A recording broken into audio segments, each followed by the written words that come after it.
Hello everyone, and peace of Christ to all of you. Please invite your friends and let us have some good time. Let us say a quality time of fun. Yesterday we were live.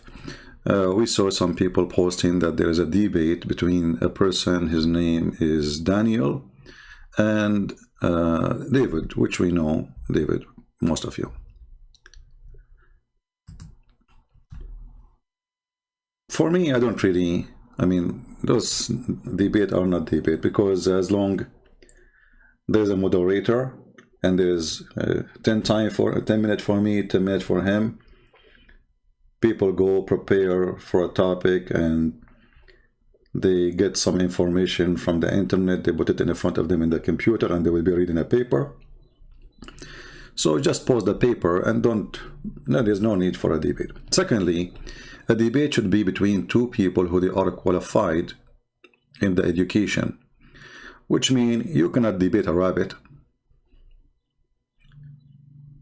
If you are, let us say, a goat, it have to be between two rabbit or two goat or two human or two smart or two idiots. But someone who do not know his religion, and yet he want to debate about his religion and our belief. That would be very funny. And today we will show you why those Muslims are not qualified to talk about their religion. You see, I did not watch the debate. I just moved for like a little bit in the introduction. Let me see where this guy start talking, and I will show you how right away we will start laughing. I mean, this guy is just a certified idiot, and he's a kid. And by the way, I'm not insulting him, but this is who he is. Listen carefully and see what he will say. Where he start talking, let us see.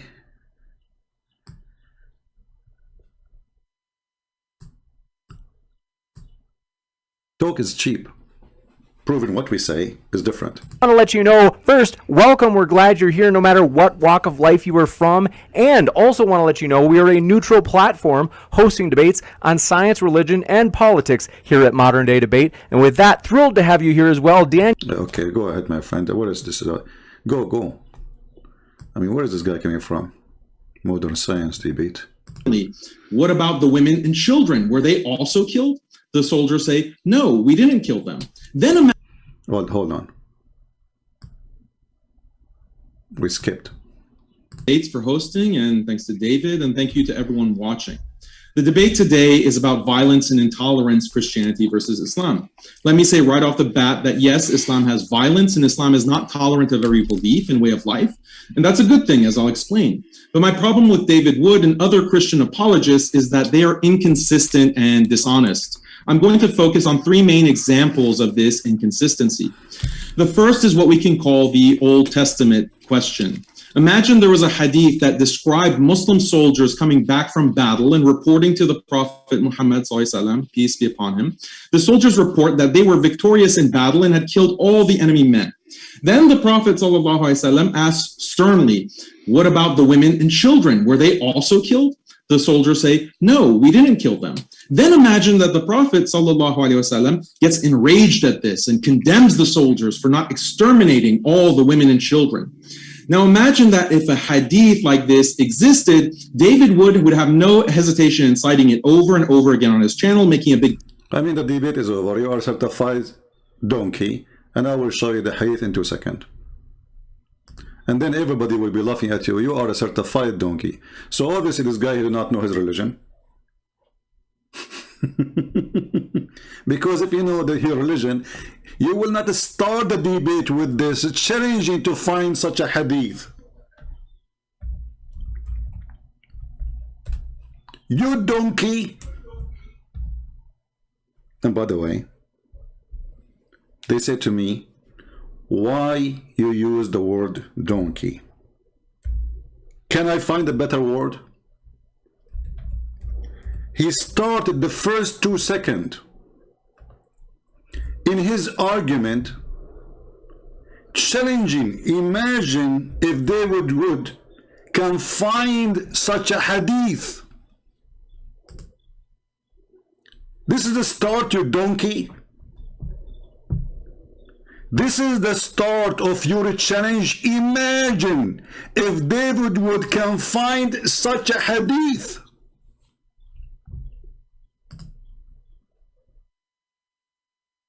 Should I hang up and go? We are done. Because he is challenging David Wood to find such a hadith. بدأ نثر. The Christian and the Muslim, they have an argument. And the day before I start, I'm going to say to David Wood, imagine that David Wood, he hear somebody saying that the Prophet asked his father, do you kill the women and the children? And they said no. And he said, the Prophet said, what? You did not kill the women and children? Imagine that David Wood, he gets that hadith. You idiot.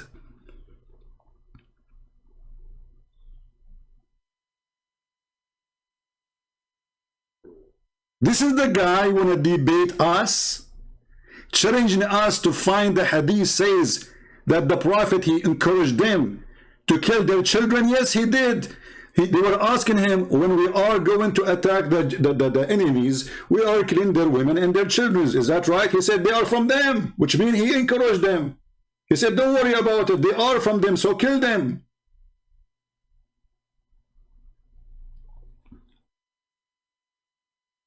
And we would not even start 2 seconds of the speech. The first 2 seconds of your speech is a poo-poo. And why we need to go to the hadith? Isn't it the Quran, you idiot, said that Allah, he sent Musa to learn from a guy, his name is Al-Khidr.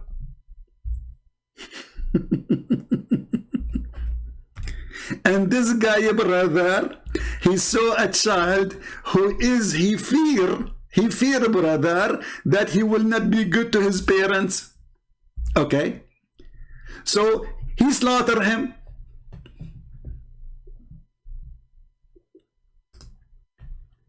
So why he need to imagine that there is something in the religion of Islam, it says kill their children.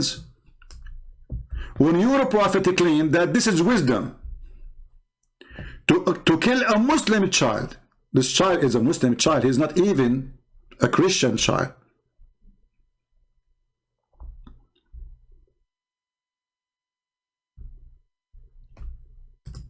And Allah, brother, in the Quran explain why the Al-Khidr, he killed the youth or the boy. Because simply his parents were people of faith, so they are Muslims. Okay, but isn't Muhammad, he says everyone is born as a Muslim? So this person is 100% Muslim. He's born of a Muslim family.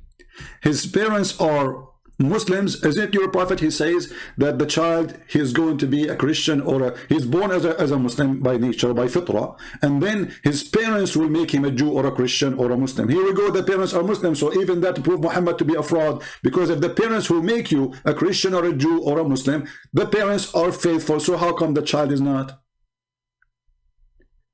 And now the child, he did not do anything yet. He did not become a person who have no faith. He's just a plane in the street. So the guy, he took him, he slashed his head, he smashed his head with the wall or in the floor, as it says in the interpretation. Why? Because we feared. We feared. He is not even sure that he would grieve them by abstain on rebellion. Imagine David Wood, he sees something the prophet said like this.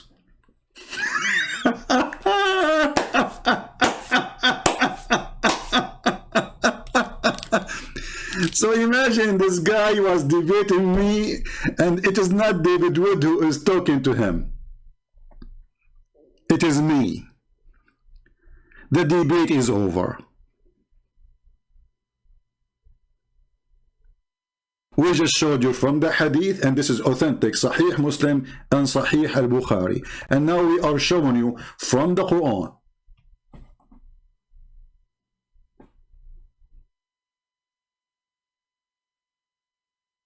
We do not even need to continue. And by the way, when I played, I skipped this part. I did not even hear it, so I just heard this one.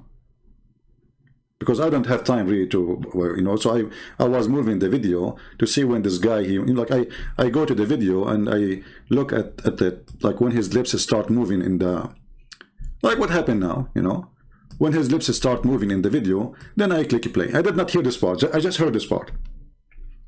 And I cannot believe it that he is so stupid, claiming to be a person who have knowledge of his religion, and yet he is challenging David Wood to bring such a hadith.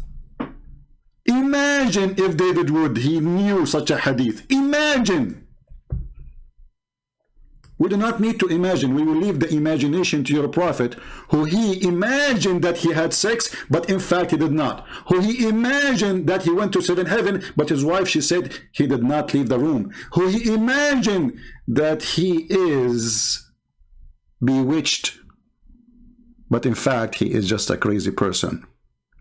We don't need to imagine. We will leave the imagination to your prophet, who he imagined that your God will make your penis endless.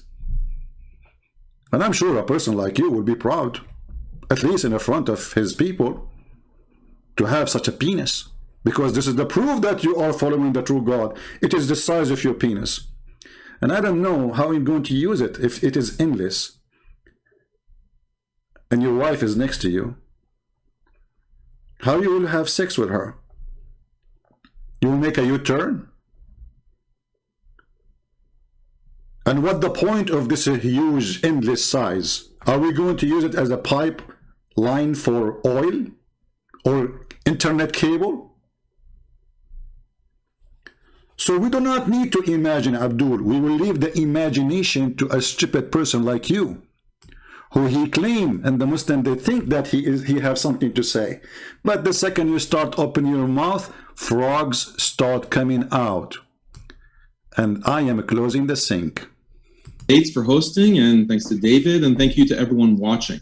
The debate today is about violence and intolerance, Christianity versus Islam.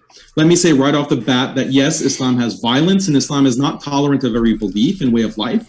And that's a good thing, as I'll explain. But my problem with David Wood and other Christian apologists is that they are inconsistent and dishonest. I like it when you say inconsistent. I'm going to play a video for you. Are you ready, Mr. Inconsistent? Oh, hold on. We have a commercial break. The director, he just told me. Commercial break. Hello, Habibis. If you would like to support Christian Prince, please go to Patreon and show your support. www.patreon.com/Christian Prince. We thank you all for your kindly support and enjoy the video. The end of the commercial break.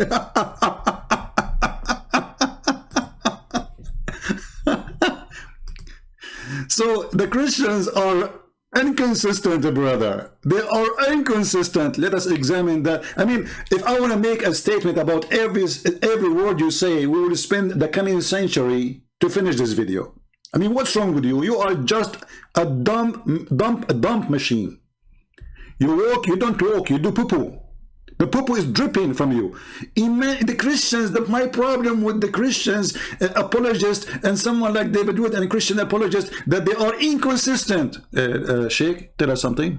They reported that Imam Malik ibn Anas was approached by a man of the people of innovation.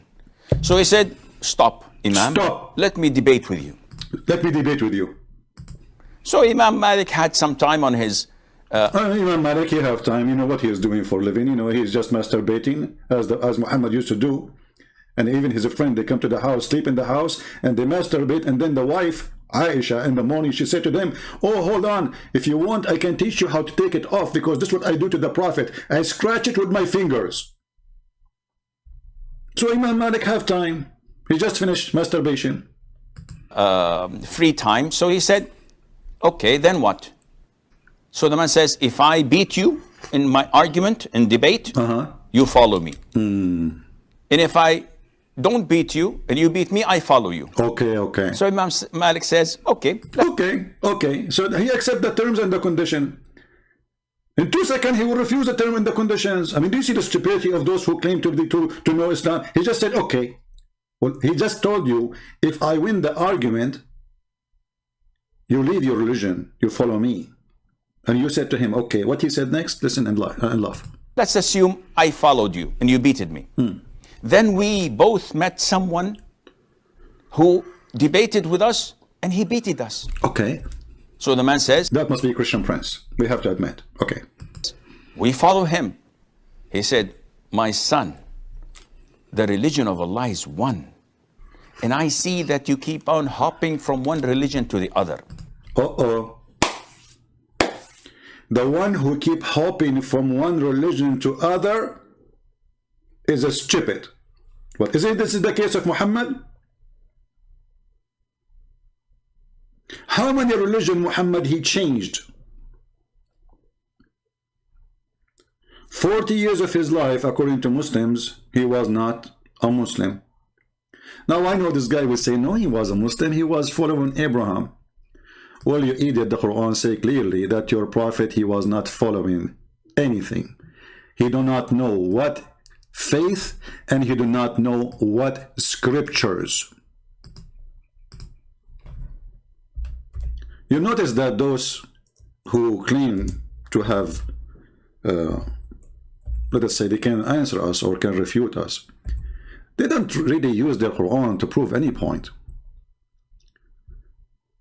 Because simply they do not know what they are talking about. So when Muhammad, he in the Quran, his God, he says to him, you know nothing about faith. Let us open the verse. And you know nothing about books, about scriptures. Was Allah lying, or he was reporting that Muhammad, he is a person who was jumping from a religion to a religion? When I say to a person, you know nothing about faith, which means whatever faith you used to have all your life, it was a fraud. You see, he did not say to him, you know some about faith. He didn't say to him, you have little idea about me. He said, you know nothing. And here you see the Muslim in translation, they try to fix it, but they make it more blind. And thus we have sent to you, between two brackets, Muhammad. By the way, the verse even doesn't say Muhammad. Ruhana, between two brackets, inspiration. This is false. Ruhana in Arabic means our spirit. Of our command, which means with our command. And you know not what is the book, nor what is faith. So what happened, Muhammad? He changing his faith now? He's hopping from a faith to a faith? How? He saw a guy in the cave, he squeezed him 3 times and he told him to read. And then he became a believer? No, he did not. He went to his wife. He told his wife, I saw somebody in the cave. He squeezed me. Cover me, cover me, cover me. And then the wife, she said, hold on. What's happening to you? You are almost going to leak and pee in your pant. Let me take you to my cousin, Warqa bin Nawfal, who is a Christian priest. The prophet, he'd been taken to Warqa bin Nawfal. The wife, she told Muhammad as if he's a kid, tell him your story, tell him, go ahead. Muhammad told him, there's a guy, he came to me, he squeezed me 3 times, and he told me read. And then Warqa, he says, oh, this is the Namas. He is the angel of Allah. So the guy who was being squeezed, he did not know what's happening, and the guy who did not get squeezed, he knew what's happening. This is how your religion started, supposedly. Not to forget to mention that your prophet, he have something called the examination of inspiration. If you don't believe me, I can show you where supposedly Khadija, she did examine if the one Muhammad he see is an angel or not. And how she did that? She did the striptease.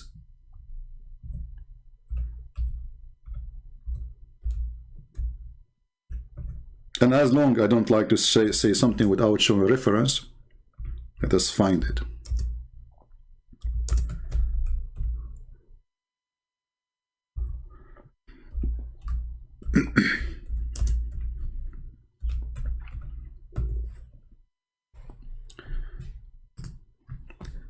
I know that you do not know Arabic, which is make it more even stupid that you pray to your God in a language you do not know. This is a Sirah Nabawiyya, page number 239, volume number 1.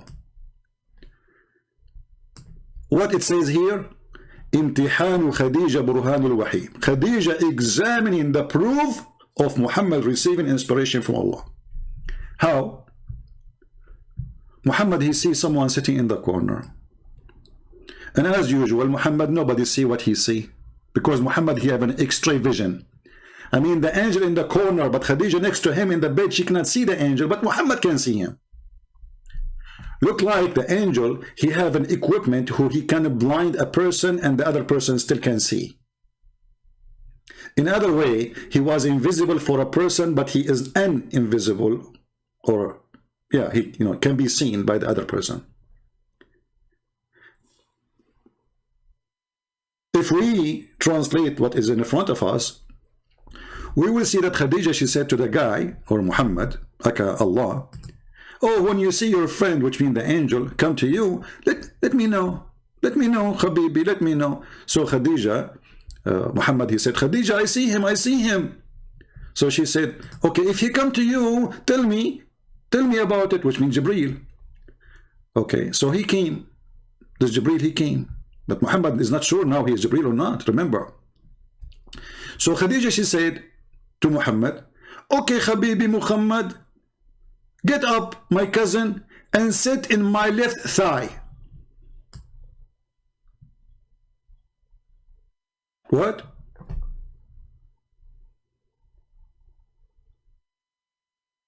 Sit where? And what is the name of the chapter? The Proof of Revelation.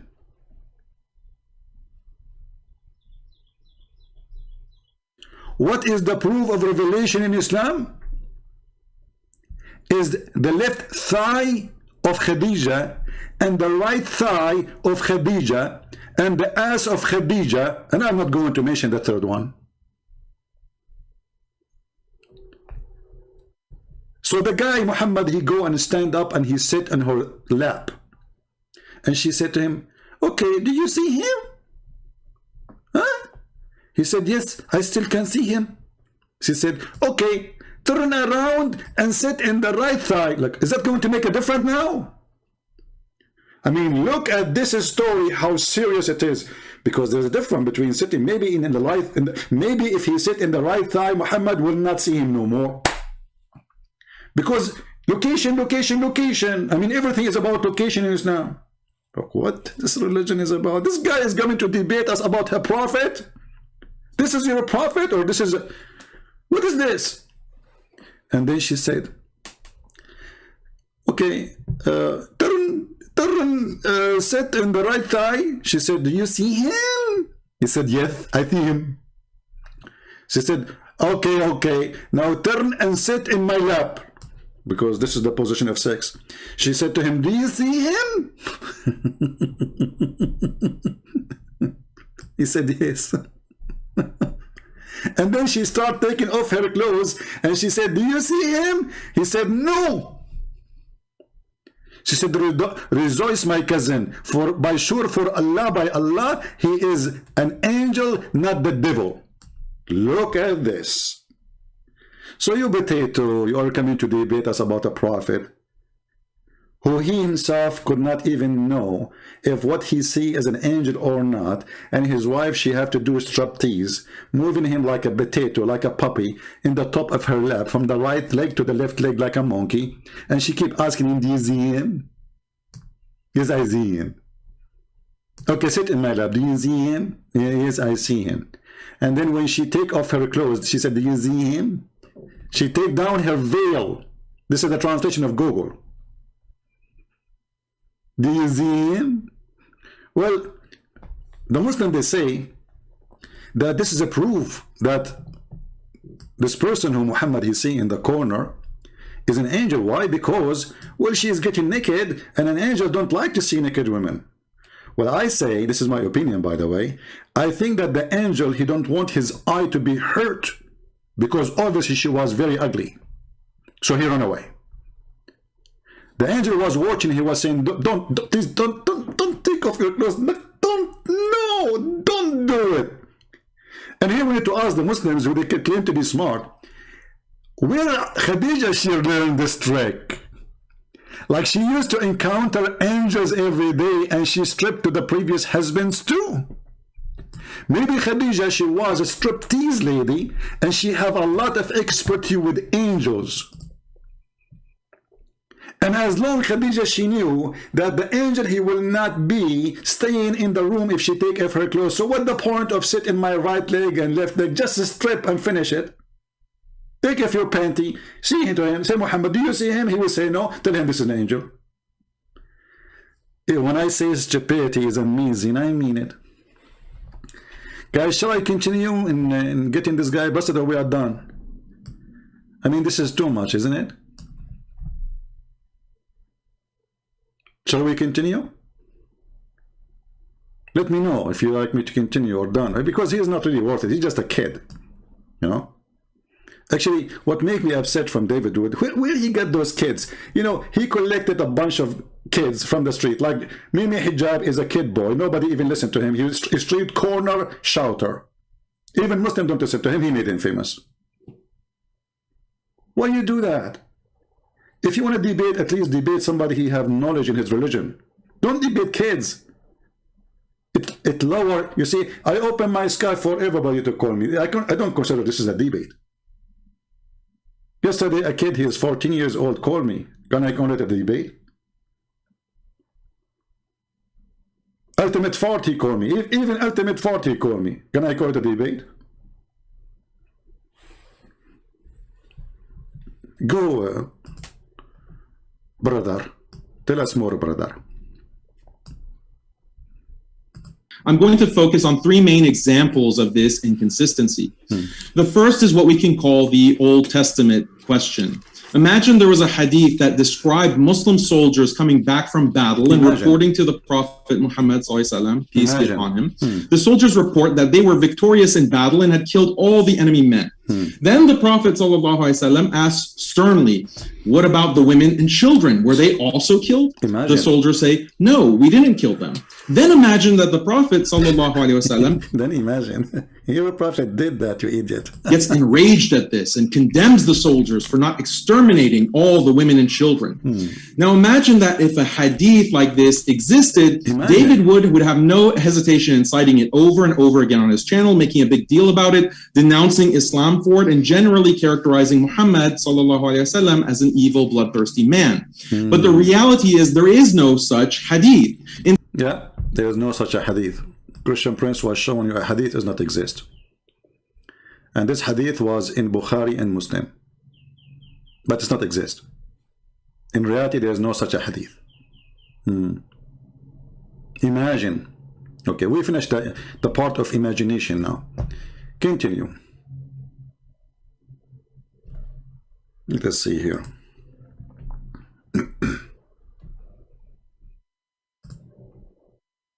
Continue your movie. Instead, this is what we read in the Bible about Moses. In Numbers 31, verse 14 to 18 of the Bible, we read, and Moses was angry with the officers of the army. Moses said to them, have you let all the women live? Now kill every male among the little ones and kill every woman who has known man by lying with him. But all the young girls who have not known man by lying with him, keep alive for yourselves. Shall we go to the story of Bani al-Mustaliq and what your prophet he did with them? Shall we go to the story of Safiya and we see what he did with them? And why you don't tell us what is the story about Moses? If you idiot, you idiot. If you go to the Quran, you will see that the story is in the Quran. And Allah, he punished the Jews for not killing everyone there. Not only they did not kill, according to your Quran, they did not even attack.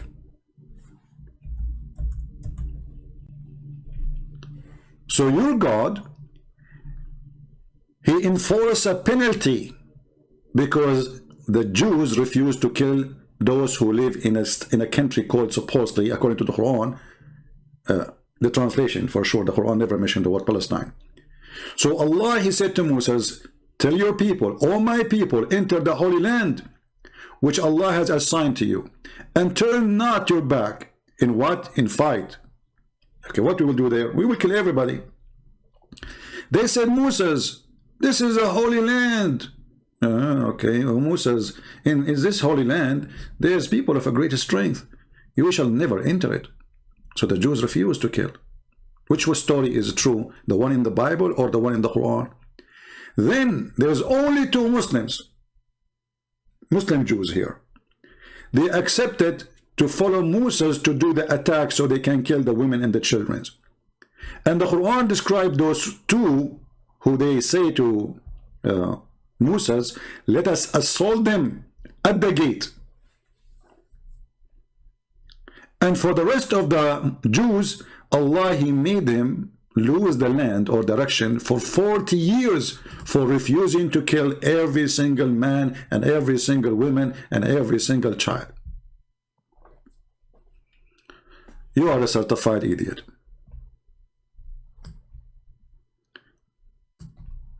Now, I think I'm going to stay.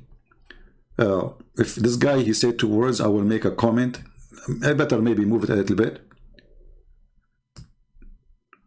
Hands from Jesus Christ, right? Don't give me the usual Christian apologetics about the New Testament superseding the Old Testament and the New Covenant making the Mosaic Law obsolete. Here you notice he is saying that don't tell me that the Christian don't follow the New Testament. Take a note.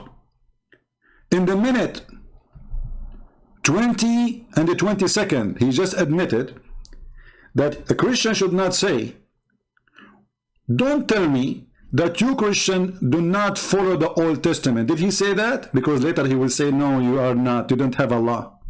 Hands from Jesus Christ, right? According to Christianity, right?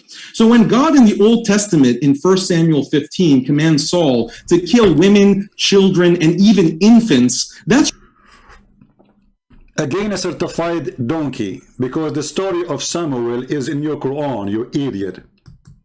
I mean, how we can find a Muslim who know what he is talking about?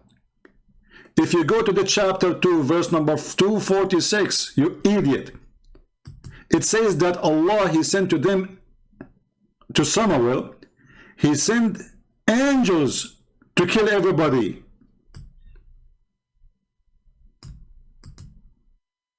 Have you ever heard of such an ignorance? If this person he knew, he will not say what he is saying. And I wonder how long it's going to take me to finish this video, because whatever he's saying, I have to say something about it. This is a chapter 2, verse number 246. Why the Jews are fighting and killing people? For the sake of Allah. This is your Quran. And your Quran confirm, you idiot, that they are saying why we should not fight those who they drive in us from our homes. So you're stupid. In the story of Samuel, according to your Quran, they were fighting the enemy who drove them from their homes, and they took their wives as sex slaves and their children. So when this coward, he quote a story about Samuel, do he knew what his Quran say about it? For sure he don't, because he is a certified donkey.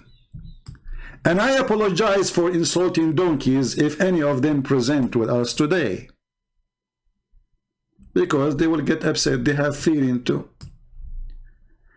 Shall we go and find you the interpretation?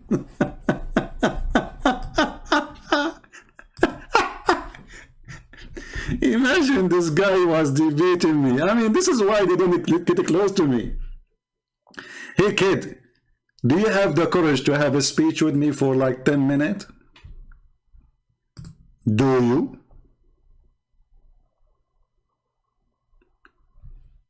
So why Samuel, he took his army, he attacked the enemies? Because they killed his people. They took their homes, they took their women, they took their children. And exactly this is what your prophet did. And here you notice, do you remember yesterday when a Muslim, he called me, he says, Jesus was not a savior. I'm going to show you, prove it to you.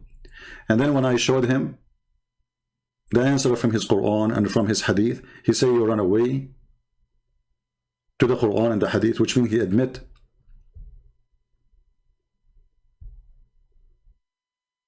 that his argument does not stand for a second if we mention what the Quran say. And those people here, this guy is an example of stupidity.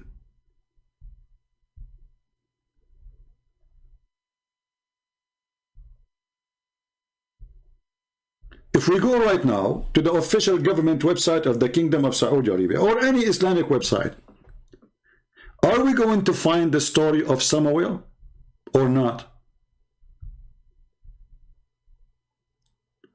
And if this is about Samuel or not, you will see the verse confirming that the Jews and Moses, the one who was he accusing, why you are killing, he was defending his people, who the enemy, they killed their children and they raped their women. So are you saying your prophet was a liar and your God is a fraud? Obviously, you are saying that.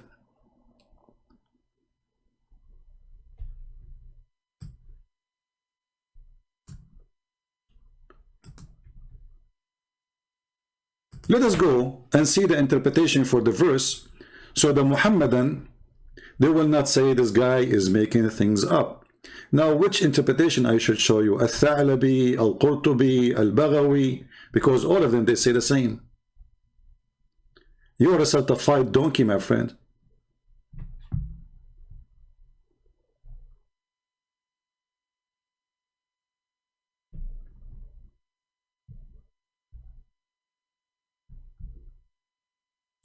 Let us open some interpretation.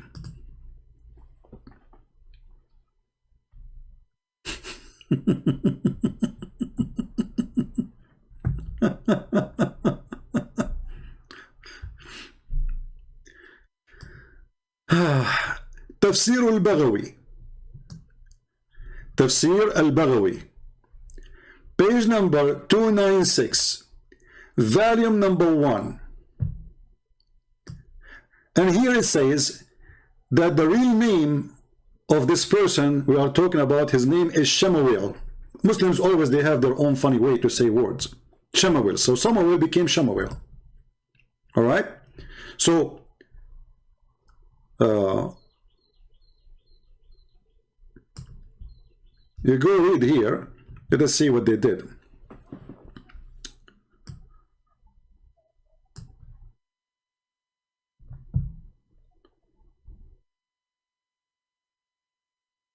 Here it says that those people, they attacked the Jews and they captive a lot of their children and their women, and even from the children of their kings. And they took from them 440 little boys.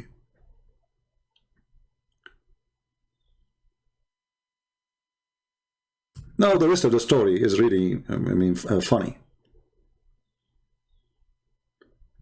But the story here is saying that the Jews, they ask Allah to send angels to fight with them, so they can slaughter those people. And the one who do that is a person, his name is Samuel.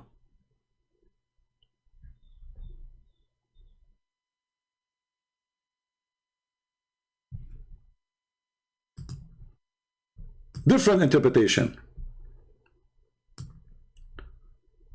Let us see Al-Qurtubi maybe. Let's open Al-Qurtubi. Give me a second.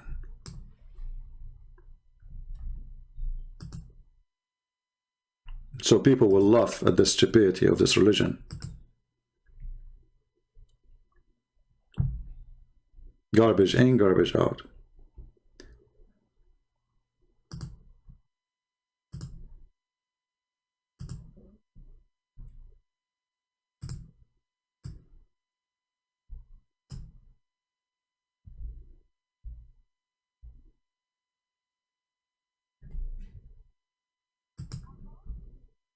Let us see.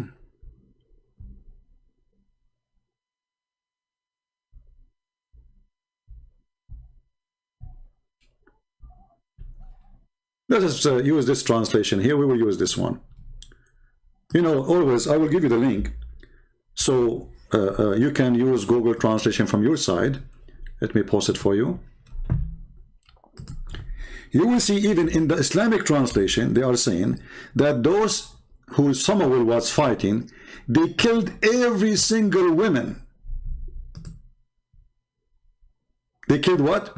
Every single woman of the Jews except one.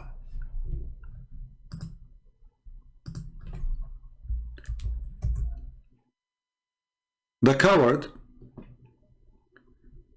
he is attacking what his God teaching and preaching and defending Samuel, saying Samuel was doing the right thing, because isn't it the Jews believe eye for an eye?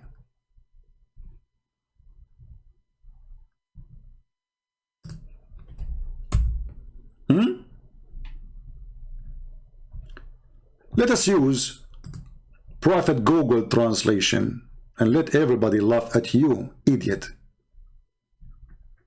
Let us do that.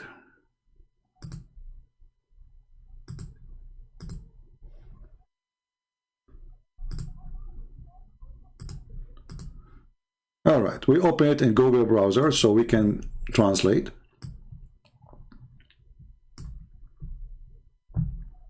Here it says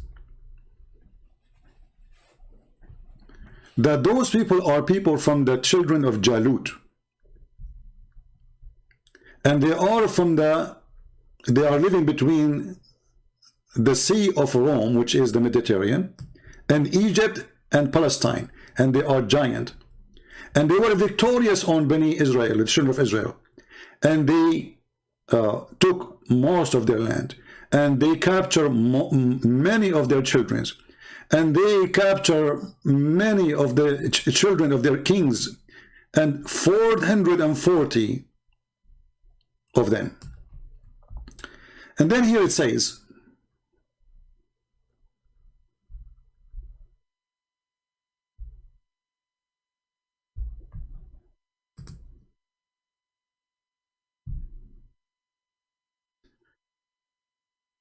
and they force on them jizya, which means the same as Muhammad, he forced on the Christians. He forced pay or die, those who are still alive. And they took their Torah. And the children of Israel, they faced from them a very horrible time. Bala'un wa shidda. And they did not have a prophet at that time to lead them. And those who they are from the children of the prophet, they were destroyed. And they did not have anyone left except a woman. She is carrying a baby.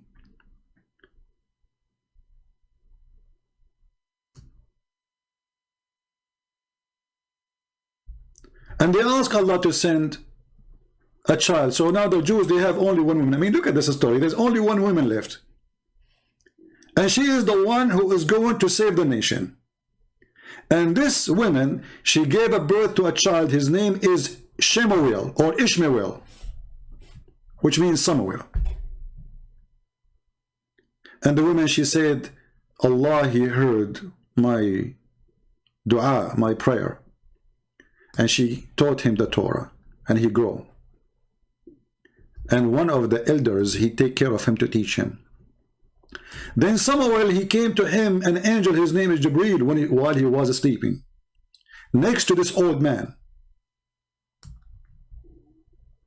And then the angel, he asked him to stand up. And he told him, tell your people that I am going to, Allah, he decided to send you as a messenger and as a prophet to your people. When Samuel, he came to his people, they accused him to be a liar. And they said to him, oh, you are seeking to be a prophet. You are rushing for it, but did not come to you.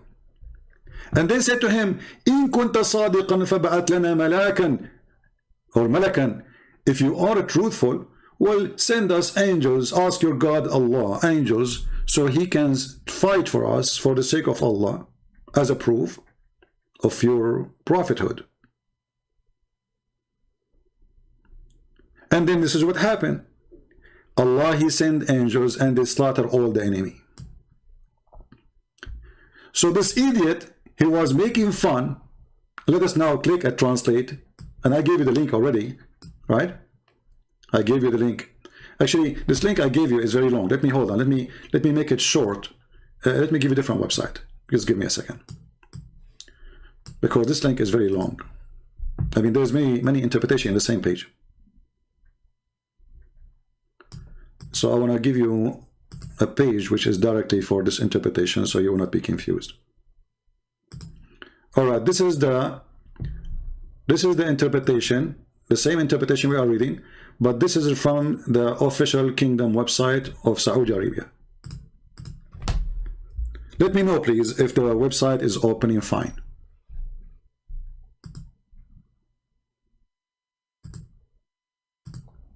All right. Let me know if you can view the website, because sometimes this website doesn't work as everything is Islamic. Is the interpretation appearing in your side or no? If not, I can give you a different page.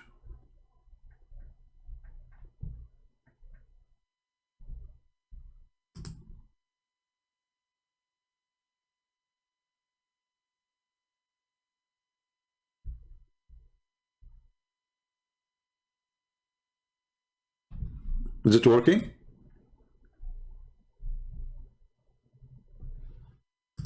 Why you don't get modern day debate? Well, I use old day debate. And my old day debate is better. Get lost. We don't do debate. People don't care about modern debate. Is that a fashion show, you idiot? Why you don't get modern day? What is that? Like, you know, make a plastic surgery for the boobs like Muhammad? Modern day debate. You don't dare even to talk to me. Well, you don't do modern day debate, Christian Prince. Here we go. I'm doing the modern. This is the most modern. We are using computer. We are using your website. We are using your stupid interpretation. We are using your scholars. We are using your prophet words. Is it modern or it's not modern? I dare you to say Muhammad is not modern. That Muhammad is an old-fashioned expired? Muta boy. Christian Prince, why you don't use modern debate? Christian Prince, be honest with me. What's the problem with you? Why you don't use modern debate? I'm really now, I don't know what to say to you. I'm really in trouble. I mean, I don't know what to say after what you just said. That's a lot. So let us go and do interpretation for what we showed you. Click, sorry, translation I mean. Translate to English. And now you will see all what we said to you there.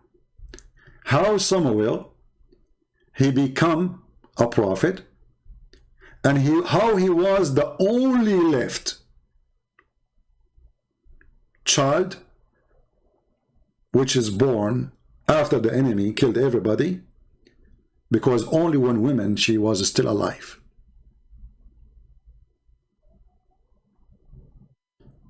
And how Allah, he chose him to be a prophet. And then his people say to him, if you are a prophet truly, let Allah send you angels to fight and to kill our enemies.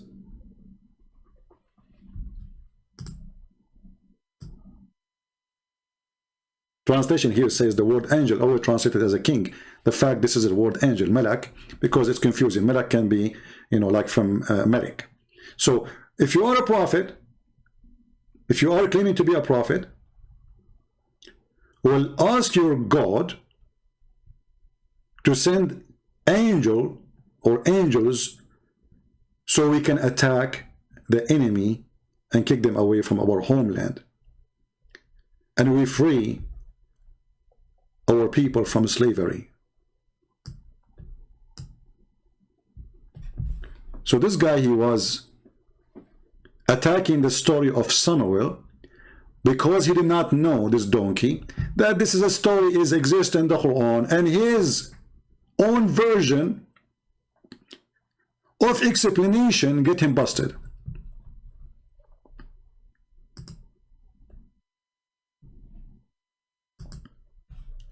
So do you know now why I say that those like the Muslims, they want to debate someone like David Wood? They don't want to debate me, because I'm sure David Wood, he have no idea what I'm talking about.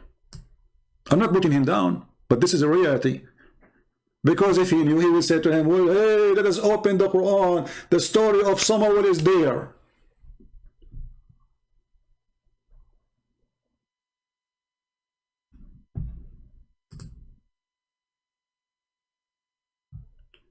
Are we following?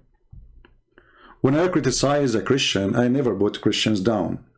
But I criticize everybody, and you can criticize me when I say something wrong.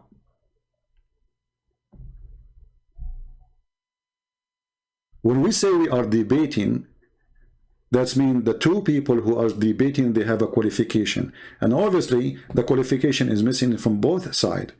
Because one side, he have little limited knowledge about Islam, and the other side, who is the Muslim, he know nothing about Islam, to the point he challenged David Wood to show him a hadith that the Prophet was outrageous for not killing children. And this is the opening of his debate.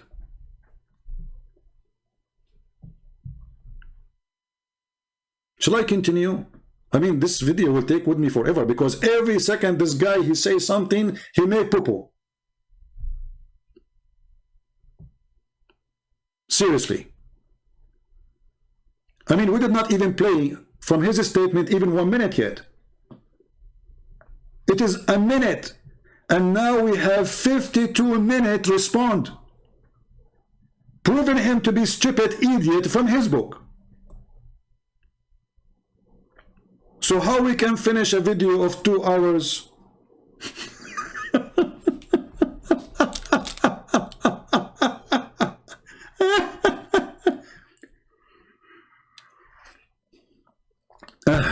Lord have mercy. Somebody saying you are debating yourself, speaking alone. Well, why you don't give me the Skype of this guy and I will call him right now? You see, you coward, I am the only one who opened my Skype and say who dare to call me, including those who claim to have knowledge, including those who say they can refute me. So how they refute me? They talk to themselves. They make a video refuting Christian Prince, right? So you see how stupid you are? As long as Christian Prince, you talk to yourself. Why you don't call a Christian Prince right now and get him busted? Do you want to do that? Jimmy, do you have the courage to call any of your friends, all those who you think they are powerful, or to give me their Skype to call them right now in front of everybody? And then there's no excuse that I'm debating myself. In fact, it is you who keep saying we debate only Christian Prince face to face. This is what you say, not me. I never said no to anyone. When the last time I said I will debate only face to face? What is face to face about? Here we go. They are talking to David Wood in internet. What face to face is about? So who is the coward? And what is the answer for what I say? Like there's a guy, we show him, he's a prophet, he is farting from his nose. He's a prophet is masturbating. He's a prophet is cleaning his hand in the wall. He's a prophet is cleaning his poo-poo with his throw rocks. He's a prophet taking shower with dead dogs and women blood from period. He's a prophet is molesting a child. He's a prophet is going after his son wife and flirting with her. And then he answer, I am not here to debate. I want to show the truth. And he posts something about an article about the Bible. What is the answers for everything we say? Cowards. Muta boys.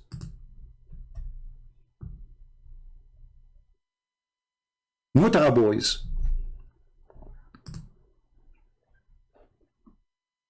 And he come in every video, he posts the same thing.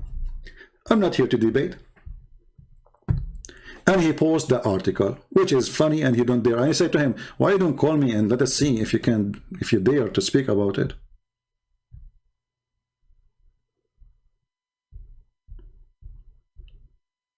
And now this Abdul, himself supposedly, he prepared himself for a debate with David Wood. And all the argument he come, it is in his book against him.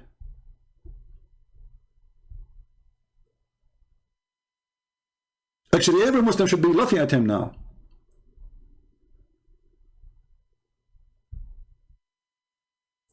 How this can be a religion? How you criticize the story of Samuel when the Quran says that it's Allah who sent the angels to slaughter every child and every woman of the enemies?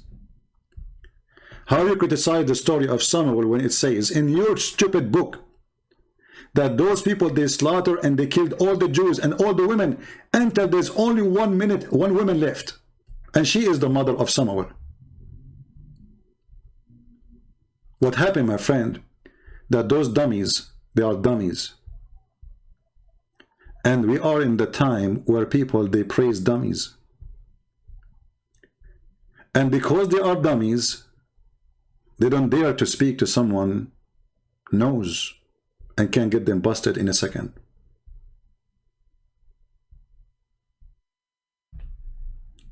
Shall we go back to the story of in the video of this guy? Otherwise, it's going to take us 10 years to finish.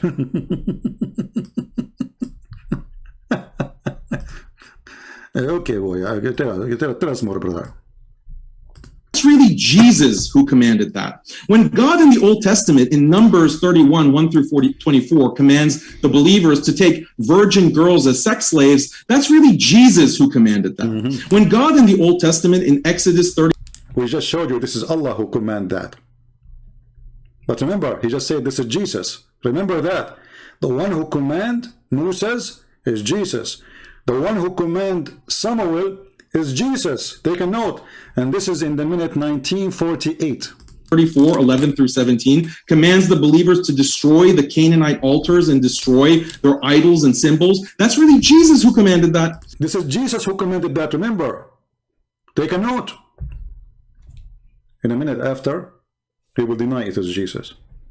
When God in the Old Testament tells the believers to stone to death fornicating women, all those who violate the Sabbath, all those who blaspheme, all those who curse their parents, those are all in reality commands from Jesus Christ.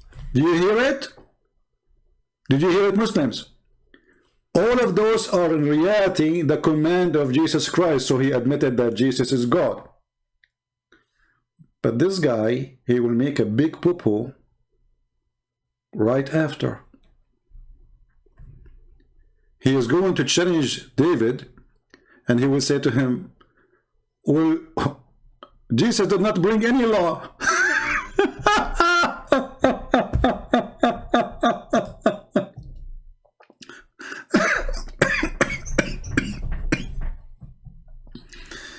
He made a speech that Jesus, he have zero law. You know what zero law mean? Zero. But in his introduction, he's saying that all those law is coming from Jesus. I mean, how stupid this idiot is. What your mother, she feed you? Manure?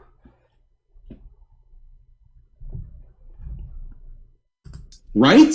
Don't give me the usual Christian apologetics about the New Testament superseding the Old Testament and the New Covenant making the Mosaic Law. That is false, because Jesus said, I did not came to destroy, I came to complete. So we got you busted. Continue.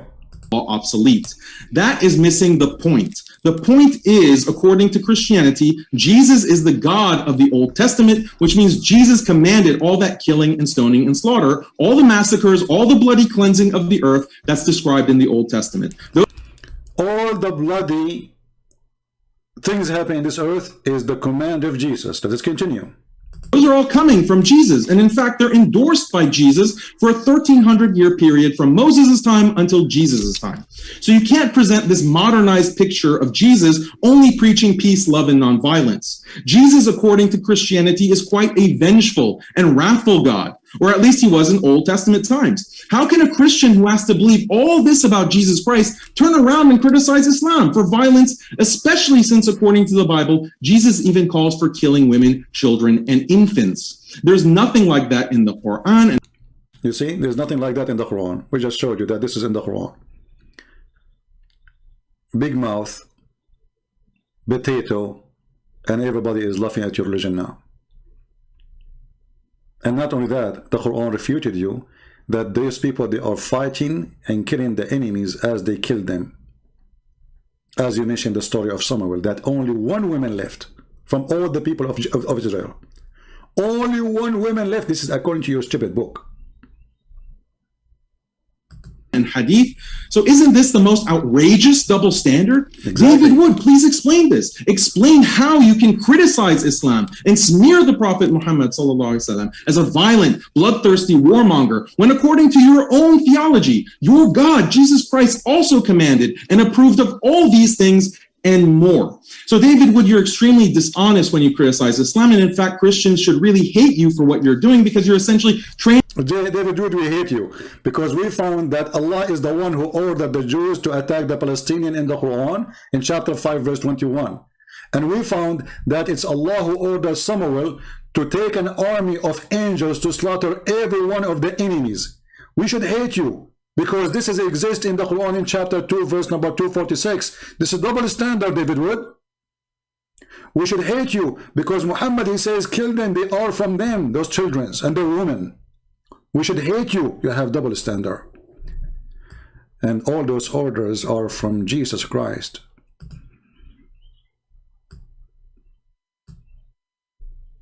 When this guy, he said, is that in the beginning that I missed something? I don't know.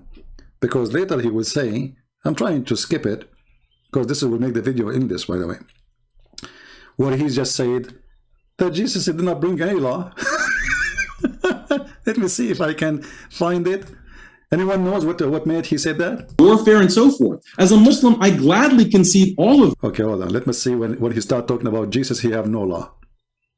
pagan regime, and he would presumably not be interested in criticizing or rebelling against other regimes, like an Islamic government or a communist government or a liberal government. Let's see. This is just a garbage talk now. Claiming that he was an advocate for these types of liberal ideals and that he would have disapproved of Islam. So this is the politics of Jesus question, and there's also the Old Testament question and the Christian. Hold on, maybe we skipped it. Let's see. The problem with this option is that a modern liberal state of this type did not exist before the about sin should cast the first stone, or do not resist an evil person and turn the other cheek. Okay, hold on. Pagan regime, and he would presumably not be interested in criticizing or rebelling against other regimes, like an Islamic government or a communist government or a liberal government. He is not concerned with politics at all. On this view of Jesus' teaching do not imply a critique of Caesar's law and military politics, but this would also mean that Jesus wouldn't be critical of Prophet Muhammad, his laws and military policies. I mean, why would Jesus be fine with the pagan Roman emperor who was engaged in persecuting believers, but have a problem with Muhammad? You see here, you see the stupidity and the lies. Jesus, he don't have a problem with the Roman. How is that? Where? When the Jews, they come to Jesus and they said to him, should we pay tax to Caesar? Jesus, he showed them that they are the one who is obeying the Caesar, not him. He asked them, do you have coins with you? Do you have money? They said yes. He said, show us. One of them, he grabbed one from his pocket and he showed him. And he said to them, what is this picture in this coin? They said, this is Caesar. So he said, give to Caesar what is to Caesar. He never said to them, obey this Caesar or that Caesar. He showed them that they are hypocrite. In the same time, you coward, it was your prophet, and you are the one who's saying the Roman are pagan. It was your prophet who was supporting the Roman. There's a chapter in the Quran, it's called the chapter of the Roman, where your prophet, he promised that Allah will give victory to the Roman because they are believers and they will be victorious. So who is the one who was supporting the Roman? Did Jesus say to the Roman, you will be victorious? And when the Roman, they will be victorious, the believers will be rejoicing? Why you will be rejoicing for the Roman, who they were at that time disbelievers in Islam? And until now.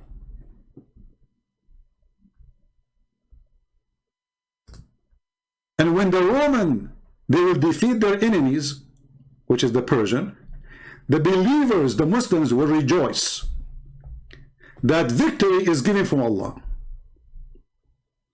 to the Roman against the Persian.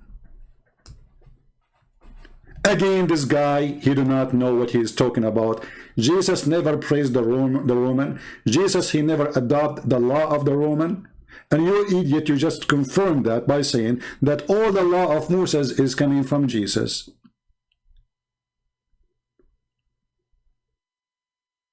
You are just a stupid mental idiot. But I'm trying to find where he said that Jesus, he have no law. Is that in the second response? Anyone can help me? Because I want to move there. Because you will see how stupid what he's saying. He totally contradicts himself. Where he start explaining that Jesus, he brought no law. He said that Jesus, he have a three... let me see, maybe I missed something. Which minute is that? I did not take a note. I should have taken a note. So we don't play all the video all endless.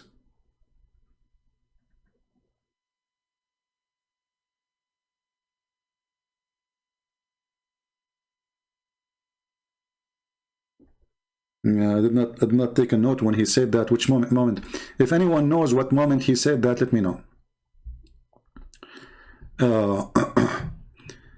Maybe this is in the second response, I'm not sure. But because... So this option is out. The second possibility is that Jesus is concerned with politics and political change, but he's an anarchist who believes in abolishing law and armies because these things are violent and intolerant. This is why Jesus says things like, he who is without sin should cast the first stone, or do not resist an evil person and turn the other cheek if someone assaults you, or... Yeah, here we go. Listen carefully. So he is giving us three options. If an unjust person takes your coat, give him your cloak as well. The interpretation is that Jesus is not talking about an ethic of forgiveness in these Bible verses. He's actually talking about abolishing laws against assault and robbery. He's against policing people. He's against a military force that would stop a foreign army from assaulting and robbing the populace. You see here the liar, the scumbag, he just said all kind of lies. Where Jesus, he abolished the law. When they come to stone the women, did Jesus say to them, don't stone her? Anyone can show me a verse saying that Jesus said, don't stone her? Jesus said to them, if any of you don't have sin, cast your stone. So he's saying to them, you are a bunch of hypocrites going after this poor woman, but you are fornicator like her. Where Jesus said, don't stone. Since when? When Jesus himself, he said, I came to complete, not to destroy. So your argument is stupid. Where Jesus said, if somebody doing a robbery, let him go. Can you show me? Isn't it Jesus is the one who said to Peter, the one who lived by the sword will die by the sword, which means the punishment for killing is killing. So you are a fraud, and you are making false statement against the teaching of Jesus. Where Jesus, he said you can do fornicate. Where Jesus, he said you can be a thief. Where Jesus, he abolished those punishments. Can you show us? When Jesus said if somebody hit you in your right cheek, this is not a theft. He is teaching us not to use violence in return and use the law. There's a law, they live in a state. At that time, actually, there was a law that if you hit a certain cheek, and actually this was existing even in Europe, a noble fight.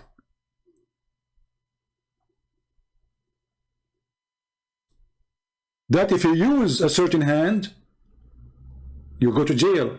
If you hit a certain cheek, you go to jail. So Jesus was saying, use the law and don't be a person who break it. And you are the one who said a second ago that Jesus is the one who brought the law in the Old Testament. So why you are lying? Where Jesus said you can beat each other. Where Jesus said if a man rape a woman, let him go. where Jesus said, if a thief, he's a thief, let him go. Where are you getting this from? You're a coward, a liar. On this view, Jesus would see Muhammad as very evil for the specific reason that Muhammad is not an anarchist. Rather, where Prophet Muhammad was doing all the crime you mentioned. As an example, when Muhammad, he attacked the Roman and he said, let us attack the Romans so we can get the blonde girls. Is that lawful? According to the teaching of Jesus?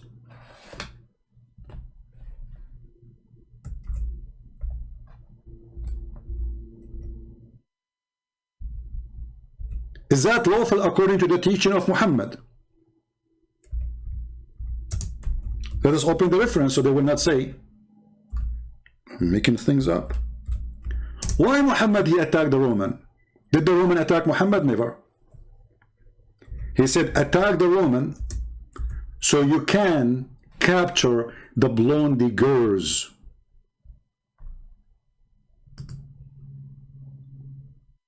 Is that a prophet of God?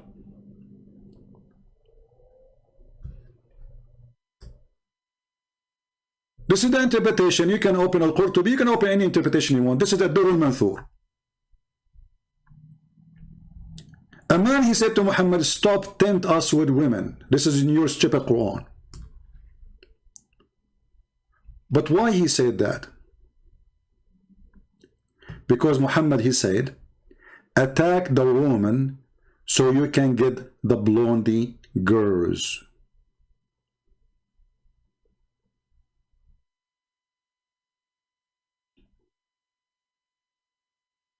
What kind of a prophet he have such an ethic?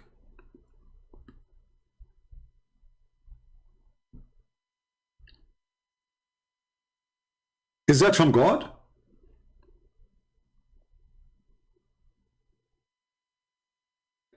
Is it from God that we will attack the neighbors so we can get their blondie daughters?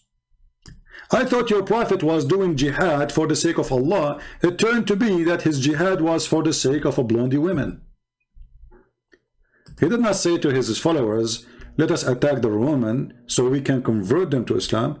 He was saying attack the Roman so we can get the blondie and their women. That is the truth. Can you respond to that? Well, it doesn't say that, CP. It doesn't. Are you sure? Yes, CP.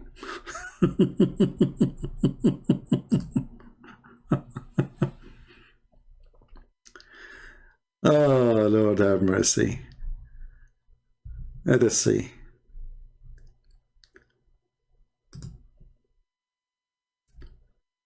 For some reason, this website here, the Saudi Arabia, is not opening. Let us see the different one. Here we go. At-Tabari, value number 10, page number 191. What Muhammad he said to the Muslims: attack Tabuk and you will get the blondie girls and their women. A person, his name Al-Jad, he said to him, please don't tempt us with women, which means this man is saying to Muhammad, you are a scumbag, trying to make us go for war with other land just for the sake of getting some blondie girls. Is that from the mighty God? Attack the Romans so we can get the blondie girls?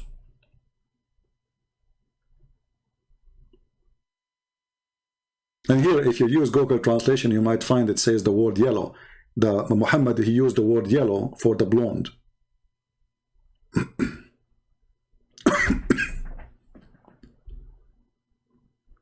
What kind of a prophet he makes such an order? Attack the Roman and get the blondie girls. Attack Tabuk so you can gain the yellow girls and the women of the Roman. You're a potato, my friend. Continue. We like potatoes anyway. Muhammad is someone who passed laws and had a military policy which entailed violence. But of course, such a view of Jesus is absurd, and no pre-modern Christian ever believed he was an anarchist, so this option is out. The third possibility is that Jesus is concerned with politics, but he is not a proponent of anarchy. Rather, he wishes to establish a modern liberal state. According to this vision of Jesus, Jesus wanted a state that upheld something like modern human rights norms and had a foreign policy that consisted of strictly defensive wars. On this view, Jesus would condemn Islam because Islam is not compatible with such a modern liberal state. Well, Jesus, he condemned Islam right away. Jesus, he said many things about religion like Islam. He said, don't pray like those hypocrites who pray in the corners. Don't fast like those who shout and scream and say, we are fasting. When you fast, wash your face and don't tell people that you are fasting.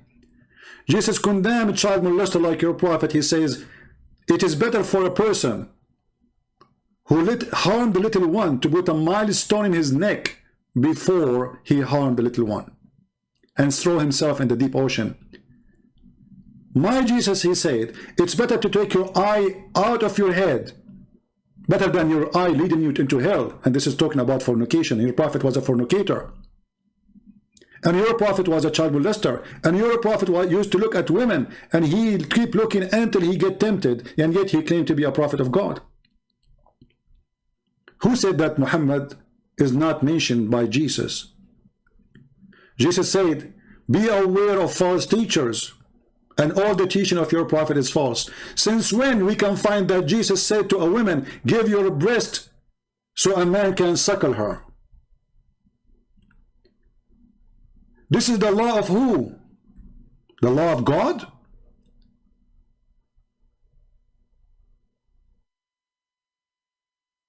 Did Jesus approve a murder?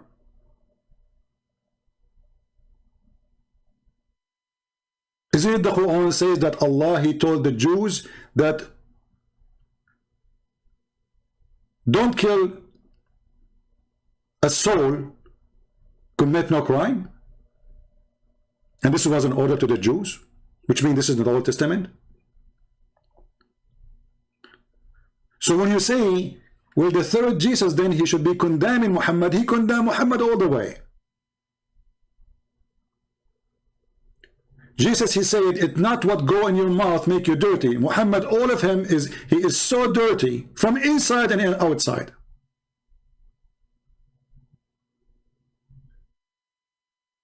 Have you ever heard of a prophet of God? He said that the one who is proud about his inheritance before Islam tell him to go and bite the penis of his father?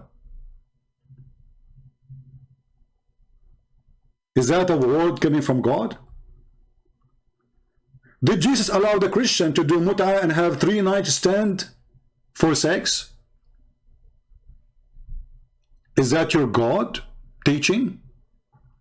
This is in the Quran, chapter 4, verse 24. So when discovered, he said that Jesus did not condemn Muhammad if he is, as we claim, according to him. Well, all the verses in the Bible condemning Muhammad. In the top of that, even the Bible says that the one who is the liar, who is the Antichrist, to make it more clear, is the one who denied that Jesus is the Christ and the Father and the Son, and he is the Son of the Father. So he was condemning your prophet. Continue, Abdul.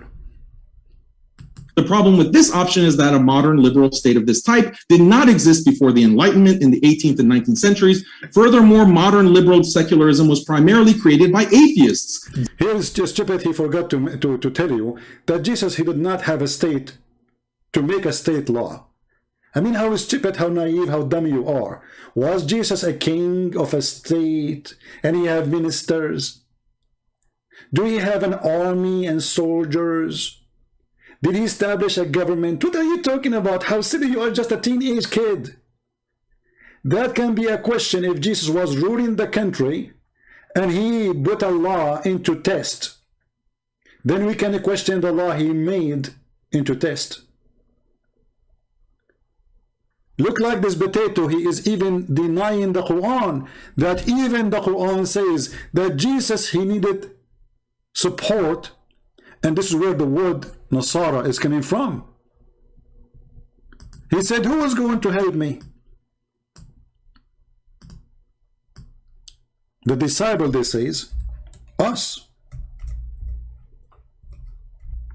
He have only 12 disciples, he don't have a 12 army. He don't have 12 ministers. So what this guy is talking about? This is where the word Nasara is coming from, supposedly, according to your stupid prophet. Then Isa, he said, he came. He know that disbelief. He said, who will be my helper? Well, he have a 12 disciple. He don't have a state. He don't have a country to rule. He don't have an army. He don't have a minister. So he's talking about Jesus' state.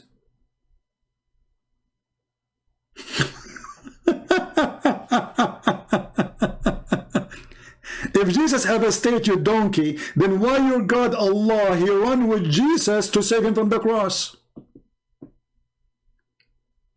If Jesus have a country and a state and an army, so how they will crucify him? If Jesus is the one have a control of the law, as a king, as you are claiming, well then who is the one who want to put him in the cross? His army? You are an official stupid who made a paper before you go to the debate, and now we are laughing at you. And I wonder when I'm going to finish this video. Continue. Deists and critics of Christianity. Furthermore, earlier states established by Christians, like the Byzantine Empire, the Spanish Empire, etc., none of these were modern liberal states or anything close in terms of respecting human rights and so forth. So how could Jesus have called for a state that never existed? This is a historical... He just said never existed. So all the options you gave us, it was a fraud. Secondly, who said to you that the Roman state was Jesus' state? Who said that? Who said that the Spanish state was Jesus' state? Was their constitution the Bible? What this guy is talking about?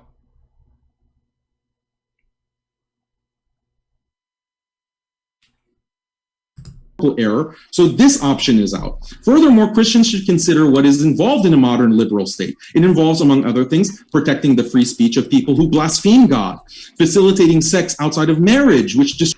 I like that. You know, if you want to support the freedom, then you have to support sex out of marriage. Will your prophet support sex out of marriage? Actually, most of your prophet relationship was sex without marriage. Was Mary the Copt his wife? Was the wife of his son his wife?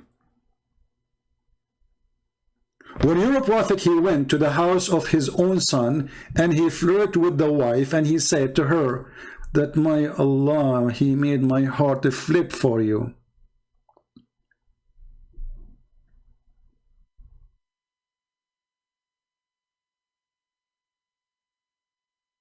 Where is the person who have a dignity and he protect relationship of marriage?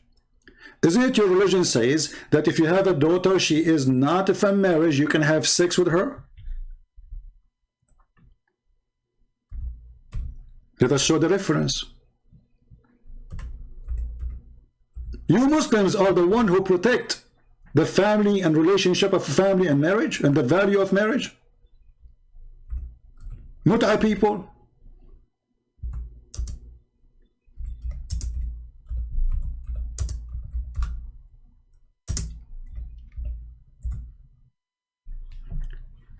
This is Tafsir al-Qurtubi. What you will say to me, it doesn't say that. This is Tafsir al-Qurtubi, volume number 13, page number 59. The Quran, وَجَعَلْنَاهُ نَسَبًا وَصِهْرًا. What does that mean? Read carefully and laugh. Any relationship is coming from illegal relationship is not to be considered. Therefore, it doesn't go under the Quran where it says, حُرِّمَتْ عَلَيْكُمْ أُمَّهَاتُكُمْ وَبَنَاتُكُمْ. Therefore, it's forbidden for you to have sex with your mother and your daughter.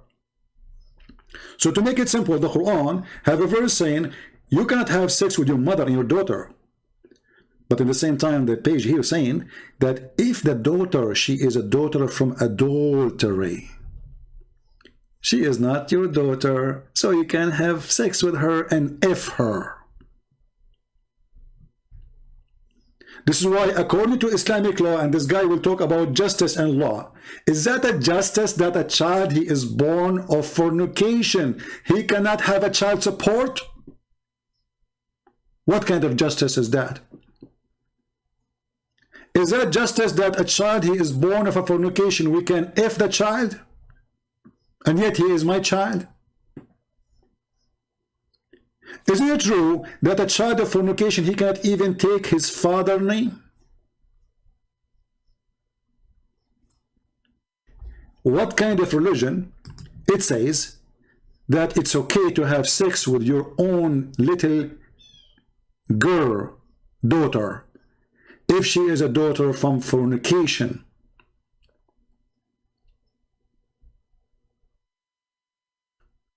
When your scholar says that Allah, he made relationship by lineage, which means by marriage, by Sharia law, and according to the most accurate opinion in Islam, that Allah, he made for sure a human being by mixing the water between male and female according to the Sharia law, which means mut'ah, or sex contract, as Muslims they call it marriage. But if it was from sin, then this is coming from something forbidden or forbid for a Muslim to do, supposedly. Therefore, it's not what is coming from something is forbidden, is not forbidden for you to do with it, which means the daughter, she is not your daughter. So because of that, your daughter from and the mother of your daughter, which means the woman you are fornicating with, and the daughter which you have fornication with her, from that fornication, this daughter is not forbidden for you to have adultery with her, because she is not considered as your child. And this is according to the most accurate view of the religion of Islam. So when this edict, he says, Jesus will Jesus condemn Muhammad teaching? And here, by the way, I want to ask you, as long as you mentioned that, how come your God Allah and your prophet never mentioned that Jesus, he did not bring any law? Can you show me where in the Quran it says so?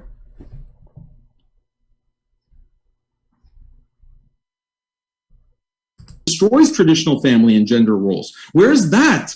Where is it that Jesus claims that the state should protect so-called human rights of this type? There is no proof of this. By extension, there is no proof that Jesus would have condemned the Prophet Muhammad or Islam for not sufficiently protecting people's rights to blaspheme and have fornication and who attack family.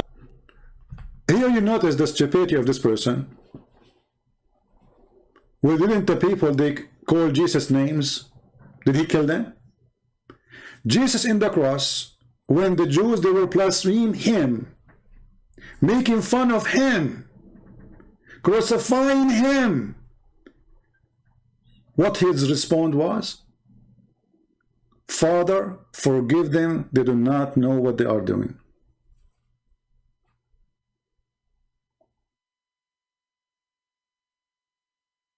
They are doing it to him, not cursing God in heaven. They are cursing God who is in the front of them. Jesus said, forgive them, Father, they do not know what they are doing. So again, you are an idiot. Continue. Life. David Wood is abusing the historical Jesus by claiming that he was an advocate for these types of liberal ideals and that he would have disapproved of Islam. So this is the politics of Jesus question, and there's also the Old Testament question and the Christian governance question. If David cannot answer these three issues in the debate, he really has no leg to stand on in criticizing Islam for violence and intolerance. Well, we answer all those questions. And actually, I heard David, he is saying something very important, but I don't know which minute he said that. Let me see. Did I take a note? I'm not sure.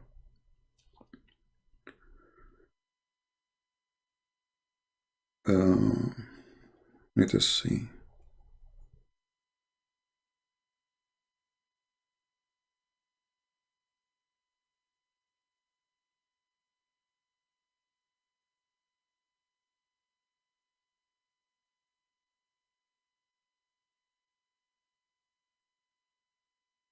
Okay, in the minute I have a note for this one. Let us go. 45. Listen to what David he said, which is very good. Pillar of cloud giving us orders right now, and you say, I don't have to listen to you. Or if you're not one of the people who were actually following him, you're someone else, and you're saying, I don't care what that pillar of fire says. I don't care about these people who are just led through the sea. I say God has the right to give life or to take life. This is very different from Muhammad coming along. Someone who comes along and the guy thinks his first impression of his revelations was that they were demonic. He has to be talked out of that by his wife and her cousin. He tried repeatedly to commit suicide. Whenever something was going wrong, he would try to hurl himself off a mountain. He admittedly was... Stop. Because this guy, he did not like what you said, David. I'm going to put him in the screen about what you just said. He was moving his head in a certain way. I'm not sure why. Watch carefully. Pillar of cloud giving us orders right now, and you say, I don't have to listen to you. Or if you're not one of the people who were actually following him, you're someone else, and you're saying, I don't care what that pillar of fire says. I don't care about these people who are just led through the sea. I say God has the right to give life or to take life. This is very different from Muhammad coming along. Someone who comes along and the guy thinks his first impression of his revelations was that they were demonic. He has to be talked out of that by his wife and her cousin. He tried repeatedly to commit suicide. Whenever something was going wrong, he would try to hurl himself off a mountain. Did you see how he moved his head? No, this is not true. Muhammad, he tried to kill himself. No. You are so cute. Look at his face. He's moving his head like a lizard. Let's go to the hadith. Potato. No. This is your stupid prophet trying to commit suicide many times. Not only once, not only two. The hadith says many times. And here the reference. This is Sahih al-Bukhari. You cannot tell me this is weak. 6982. So don't shake your head like a lizard. It says here that we heard that he intended several times to throw himself from the top of the high mountain, and every time he went up to the mountain in order to throw himself down, Jibreel would appear before him and say, "Oh Habibi Muhammad, indeed you are a messenger of Allah." So obviously your prophet himself, he don't believe he's a prophet, because when he hear that, he calm down, he go home. Which means the reason for him to go and try to commit suicide, that he himself is the last one to believe he is a prophet. And look how stupid Muhammad is. He needed the angels to keep coming to him. It's like a spoiled boy. You tell him, he go in the floor, he starts shaking his head and crying, I want candy, I want candy, you know, I want to go, and then his mom, she come and she give him a candy and he stopped crying. This is your prophet. Each time he want to commit suicide, each time, how many times? The angel appear for him, and the funny is that the angel, he wait until Muhammad climbed the mountain. Look like the angel, he like to see Muhammad hiking. I mean, why the angel don't appear to him when the guy is leaving the house? Why he wait until the guy in the top of the mountain, and now he is negotiating with him? Secondly, isn't it your prophet, he says that the one who kill himself, he will end in hell? So why he's trying to kill himself? Isn't it obvious that your prophet is a monkey? His brain is a brain of a coconut? He think he's a coconut. He climbed the tree, he want to jump. Jibril, he come to him, hey coconut, don't jump. Truly, truly, you are not a coconut.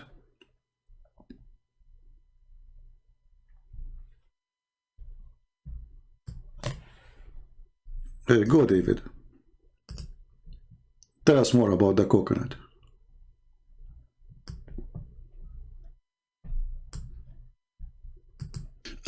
He admittedly was a victim of black magic that gave him delusional thoughts and false belief. He admitted that Satan tricked him into delivering revelations promoting polytheism. I mean, where do you see that in the prophet? Someone delivers a revelation, promotes polytheism, comes back later and says, the devil made me do it. So this is, it's not just, hey, there's not enough good evidence here, or there's not enough miracles. It's, this guy is the least reliable person in history. If I were... This is the best statement. He is the least trustworthy person in history. He's mentally ill. He's a child molester. He's a thief.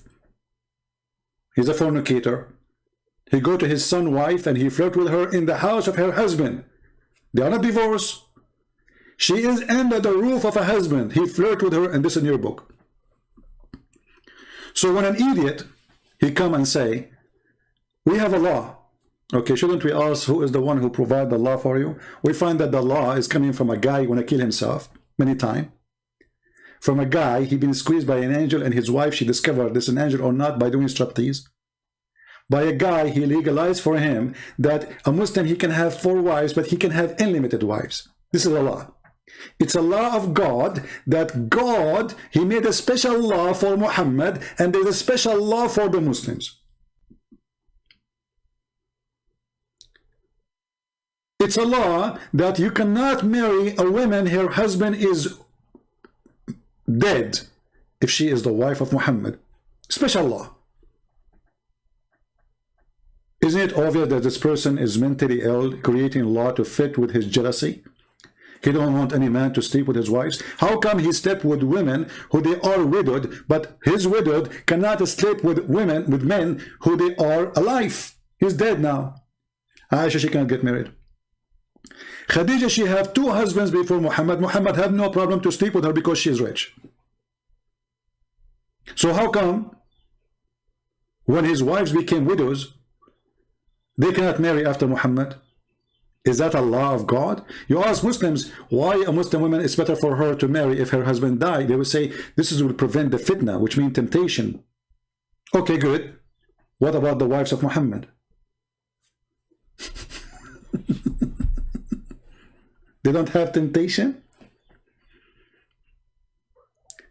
Their vagina is closed by wax? Protected by Allah? What is the problem of the wife of Muhammad after his death? She married someone else.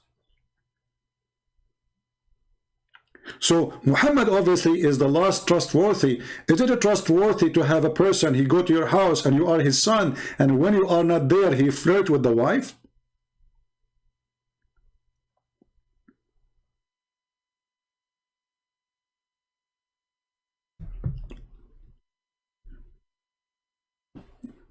Let us go coconut. To line up every person who's ever existed and say, who is the last person I would follow telling me about God? It would be Muhammad. Again, not just because he's not performing miracles, not just because he doesn't have any evidence. It's because he has this amazing collection of features that make him the least reliable person in history. And it's not just the things I've mentioned already. It's other things like him just constantly getting revelations that have no purpose other than justifying than Allah giving him whatever desires he happens to have for that day. And so massive difference between God visibly appearing, giving orders, and you saying not following you, and someone saying I'm not following Muhammad because he's the most. Okay, we'll stop with David, otherwise we will stand forever here. Let us go to this guy. I just took little notes in the video. I moved the video. I don't listen to all of it. So this guy here, let us go in minute number 37 in my note. 37. Let us see what he will say. Were ordered to be killed and slaughtered and destroyed. And the other point that you made is that I'm trying to attack the Old Testament for its violence. That's not my point. Like, you completely misunderstood my point, David. My point is that how are you criticizing Muhammad sallallahu alaihi wasallam and the Quran? How are you criticizing us for abiding by this religion when these things are found in the Old Testament? Can you find me where in the Old Testament it says you can go and take the wife of your son? Can you find me in the Old Testament where it says you can fornicate? This is all in your religion. Can you show me in the Old Testament where it says you can rent a woman for 3 days, 3 nights? Can you show me in the Old Testament where it says that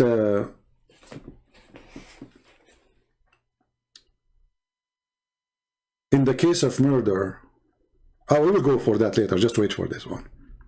Just wait.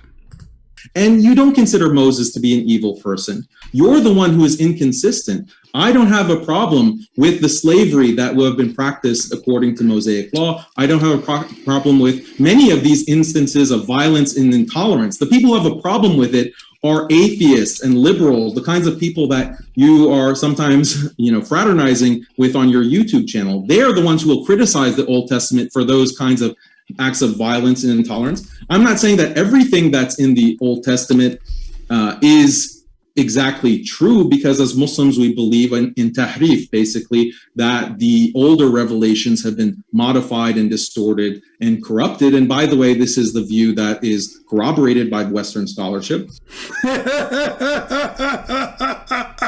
Western scholarship, he was just attacking the atheist, and now he take the atheist against what he say. Look how the stupidity. He says, I believe as a Muslim that I don't believe in the Old Testament because it's corrupted. So you idiot, if it is corrupted, so how you're a prophet? He say, I believe in thee and the one who sent thee. Remember carefully, he mentioned the Old Testament by name. As long the Old Testament, according to you Muslims, is corrupted, then how Muhammad in his time, in his lifetime, he come to the Jews and he said to them, bring me the Torah, and he would draw the cushion from underneath of him and he placed the Torah on it. Look how much respect he's showing. And he's saying, I believe in thee and the one who sent thee. But you just said, I don't believe in thee and the one who sent thee. So you just confirmed that Muhammad, as David would say, he is not a reliable person. He's a stupid. Because if the book of the Jews is not true book, it's corrupted, as you said, then how your prophet he swear by it and say, I believe in thee? One of you is a stupid. One of you is a liar. Either Muhammad, he knew it's corrupted and he's swearing by it, that will make him absolutely satanic, proving that he is a false prophet. Or Muhammad, he don't believe it's corrupted and he is swearing by it, and that will make you a corrupt liar. So which one? Here you notice the idiot. He said that the Jews, they corrupt the Torah, right? If you go and read the Quran, you will not see where it says they corrupt the Torah. It says, يُحَرِّفُونَ الْكَلُمْ عَنْ مَوَاضِعِهِ. They change the location of words. And the story is the same hadith. A Jewish guy, he put his finger over the word stoning to death. He did not take the word. He placed his finger over it.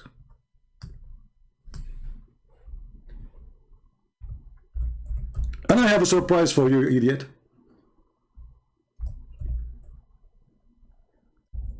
Your God Allah, he said to Muhammad, why they are asking you to be judge between them and they have the Torah?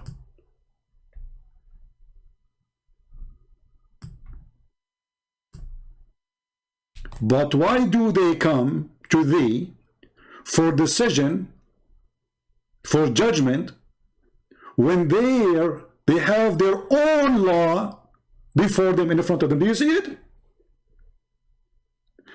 So he just confirmed that the book of the Quran is not trustworthy, because I don't believe that the Torah is correct, it's corrupted. And when your God, the stupid God, he is saying to Muhammad, how come the Jews are coming to you, asking you to make a judgment, when they have the book of judgment, it is the Torah, and it is between their hands?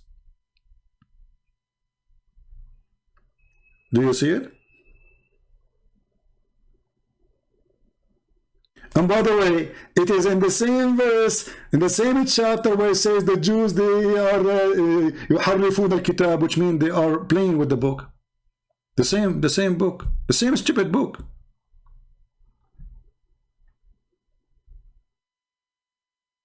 Read it.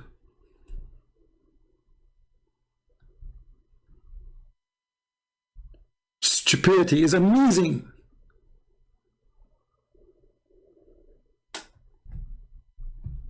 I mean, I cannot find Abdul, he have a little IQ to speak about. And actually, this, if we can call it a debate, this is a wonderful debate, because you just got your prophet busted.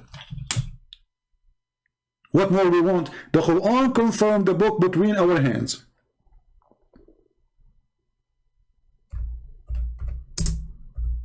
And he confirmed the gospel and the Torah. But this Abdul, he won't agree with the Quran. Is that your book?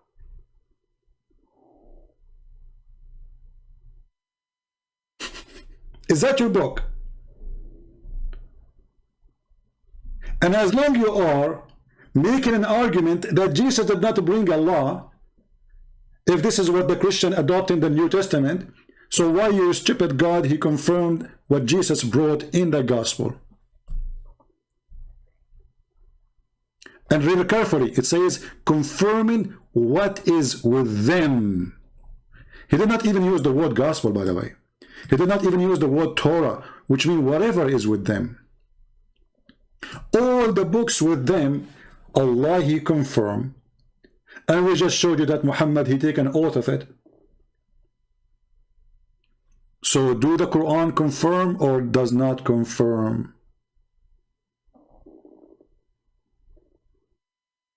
Do you see the stupidity? And when this guy, he say and he speak that Quran and Islam brought a law, can you tell me the law of rape in the Quran? For sure there's no law, because Muhammad is a rapist. And as long the Quran is made by God and you have a law, what kind of God he changed his law every few days? Let us read together, because I want to finish this video, otherwise it's going to take forever. For whatever this guy, he said, it's a horrible for his religion, not for us. He said nothing, except he got his prophet busted. He said that the Bible is corrupt, the Torah is corrupt, his prophet, he swear by it. He said it's corrupt, and the Quran says confirm it. He says it is not to be followed when the Quran says, why they are asking you about judgment when they have the book between their hands? And then we find this.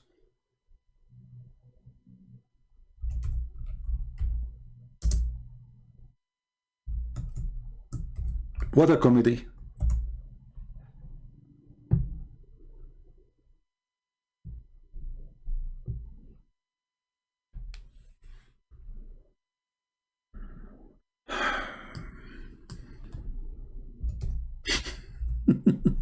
You have a book of law? You have Sharia law? Let us see. Chapter 2, verse number 106. Remember, he's talking that Muhammad, he brought a law. What is the law? Whatever verses between two bracket Revelation do we abrogate or cause to be forgotten? Question. Allah, he made a law, and now he will make you forget his law. Why? Do we have any Abdul in the crowd? He can tell us how in the world such a thing happened?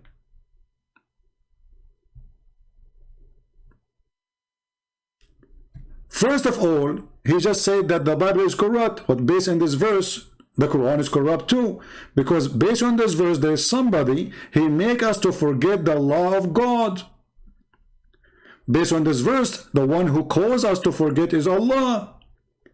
But this doesn't mean that Allah is a stupid, mental psycho. He make a law, and then he wants us to forget the law he made. As an example, Allah, he made a law that women, she can give her breast to a stranger. The Muslim, they claim that a goat ate the Quran, and she ate with it the stoning to death and the breastfeeding for adult. Question: the goat, she ate the verses of a breastfeeding for adult. Did she eat your memory too? As long as you are saying we have a law and our law is preserved, well, the goat, she ate the paper. Did she eat your head? Did she go to every Muslim house and she eat her memory, his memory? And what kind of, he said to us, if Jesus is, then Jesus should condemn. Did Jesus say to a woman, if you see a man and he is not lawful for you, give him your breast and let him suckle it 10 different times? Is that a certified honorable teaching, or this is a perverted man making fun of his followers? And then Aisha, after that, she listened to her husband, so she asked her sisters to open their bra and to give their boobs to whoever come to see her, which is very nice, to be honest with you. Too bad I wasn't exist at that time to practice my hobby of a breastfeeding for adult.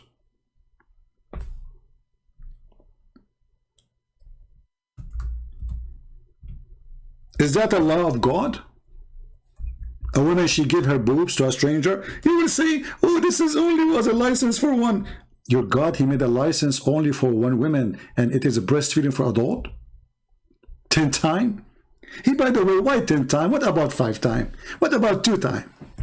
I mean, do you think like 1 time will not do it? Like what will happen if we do, 10 times, 10 times?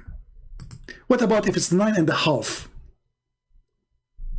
So now anyone when I come to Aisha, he have to go to her sisters and he have to suckle the sister of Aisha boobs 10 times.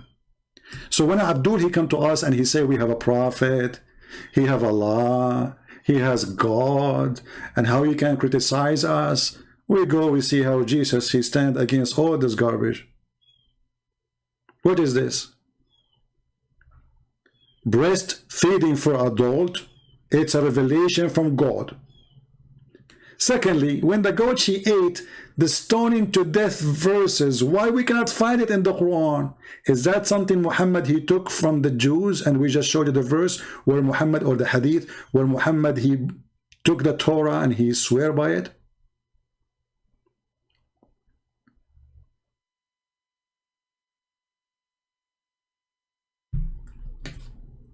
Shall I say more, guys, or we have enough for today? I mean, we can continue forever.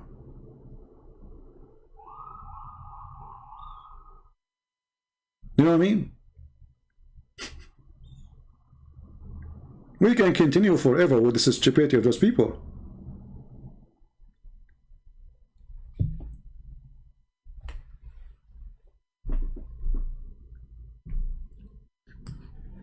This guy, he said in the video, I have in my note here in the minute 41, I think. Let's see. You see, I was just going over the video, like just I moved the mouse. I'm not going to listen to everything.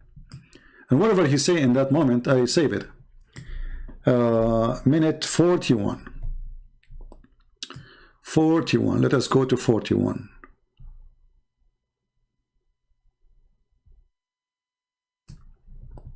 Moses, and we believe in the Torah, we believe in the revelation of the past prophets. They've just been corrupted and distorted. And we got your prophet busted because he swear by it and the Quran confirming it and say we believe in what is between our hands. So you are stupid again. Continue. I don't have a fundamental problem with the violence there. So I think you've misunderstood my entire argument. You got it. We'll kick it over to also, David. wait, I have 30 seconds. Can I just say one No. He just remembers something. He just remembers something. Listen carefully. more thing? Sure. Sorry. So also, you cited a lot of Augustine. You cited a lot of different Christian authors. I don't think that's really relevant because I can also cite many Christian authors who said very intolerant things, and Christian emperors, Theodosius, who was very intolerant. You see here the stupidity is, I can recite Christian who say intolerant things. We are talking about God teaching. We are talking about Jesus teaching. And you are talking, okay, Christian Prince, he says something. What does this have to do with Christ? Look what he will say now.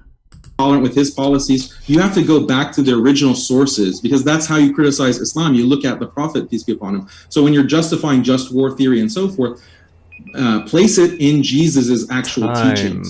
Thank you very much. We place it in Jesus' actual teaching and we place it in Muhammad's actual teaching.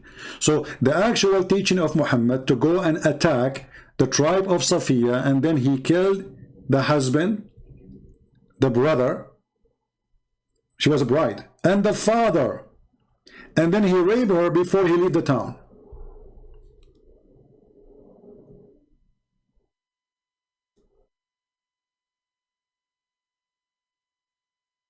We go to the original sources and we find that Muhammad is a child molester.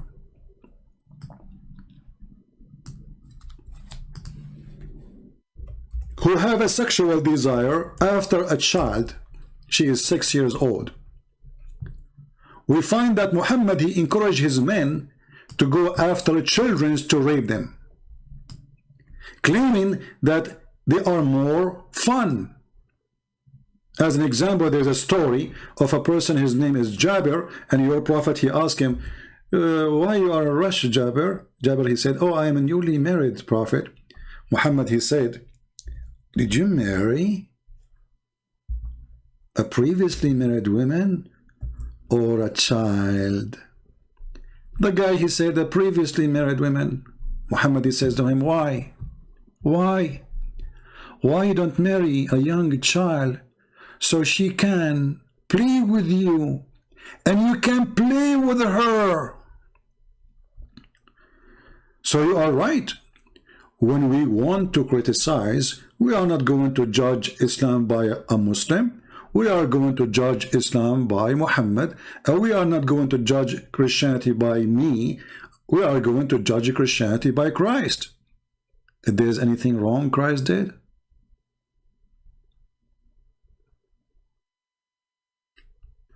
when the man, he answered his prophet, he said to him, well, I dislike to marry a child like the orphan I have in my house.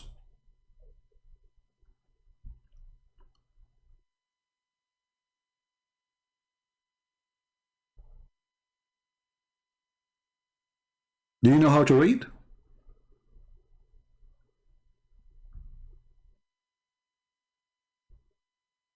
Read carefully what the man, he responded to the perverted Prophet Muhammad.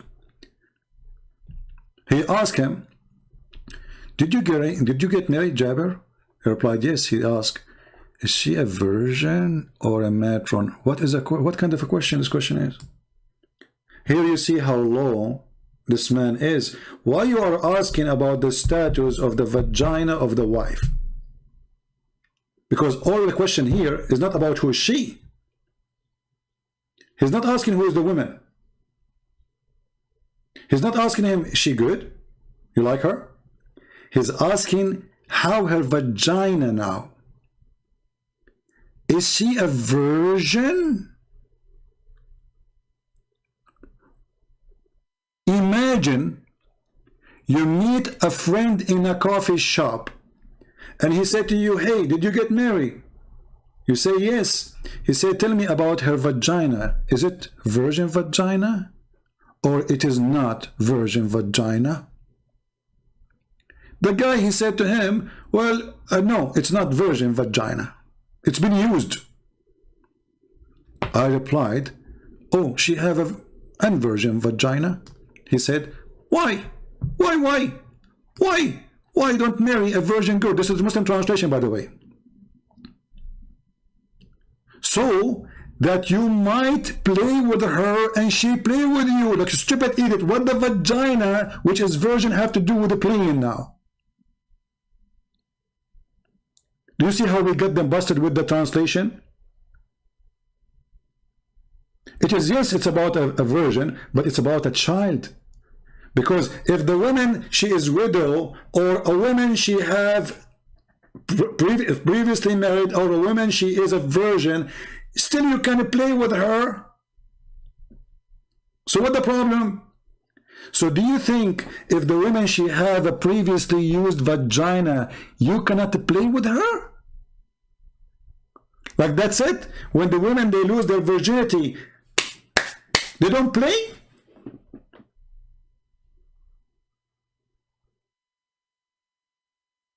This is the religion you are trying to debate us about it. And this is the prophet who says to us, let us go to the original source. What playing with her have to do with her having a used vagina or unused vagina? Continue, you will understand. This is not about virgin. This is about a child. And then, between two brackets, look, the Muslim trying to make you more understand, brother. Or you might make her laugh. Or she make you laugh. Look how cute. You are so cute, bride. You are 5 years old and lovely. What a perverted man. He want him to marry a child, so she will make you laugh, brother. And you will make her laugh. I mean, do you see the romantic relationship now? And then I said, my father died, leaving 7 or 9 girls, orphans. Look, the word orphans. And I did not like to bring a young girl like them. So what that confirm? Muhammad is asking his follower to have a child in his bed. I did not like to bring what? A girl, and this is not my translation, take a note. A young girl like them. Who? The orphan. So when we call a person an orphan, that means is not able to support himself. He is little child. This is what orphan mean. So I did not like to bring a child like them. I married a woman who can look after them. Do you see it? So don't criticize, criticize by the original sources. Well, this is the original sources. And this is Sahih al-Bukhari. Because I know you will say, you will touch your nose, and then you touch your ass, and then you scratch yourself, and then you take a booger, and then you put it in your mouth, and then you say, I heard nothing. No, you heard it. This is al-Bukhari.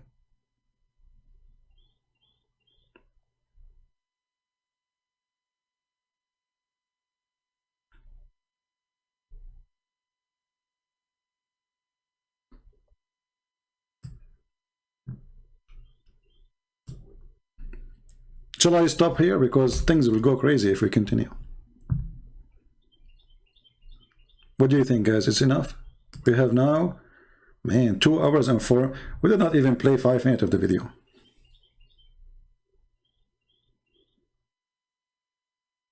It doesn't say Jabir, it says Jabir. You are an idiot. Guys, I do not know Arabic. I mean, so why my English is funny? So what is my language? It doesn't say Zabir, it says Jabir. Idiot.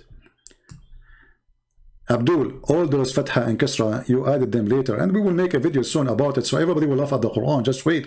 I have a surprise for you. Big surprise. All you Muslims, you will shave your mustache, and you will move the mustache to different location in your body. Just wait for the coming video. Because yesterday somebody made a request, and I promised him to do it. And we will talk about what you are saying.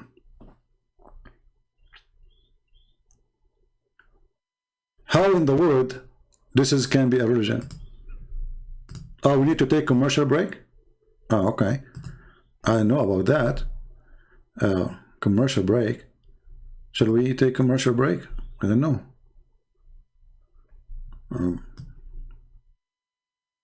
Let me ask the director, UMAD. UMAD, is it a time for commercial break? You know? Because, you know, he is the director. He is in charge of the commercial, you know. What do you want to say to us? Whatever debate you want. Commercial break. Hello, Habibis. If you would like to support Christian Prince, please go to Patreon and show your support. www.patreon.com/Christian Prince. We thank you all for your kindly support and enjoy the video. Patreon.com, but it's the funny when they say Patreon. This guy's good.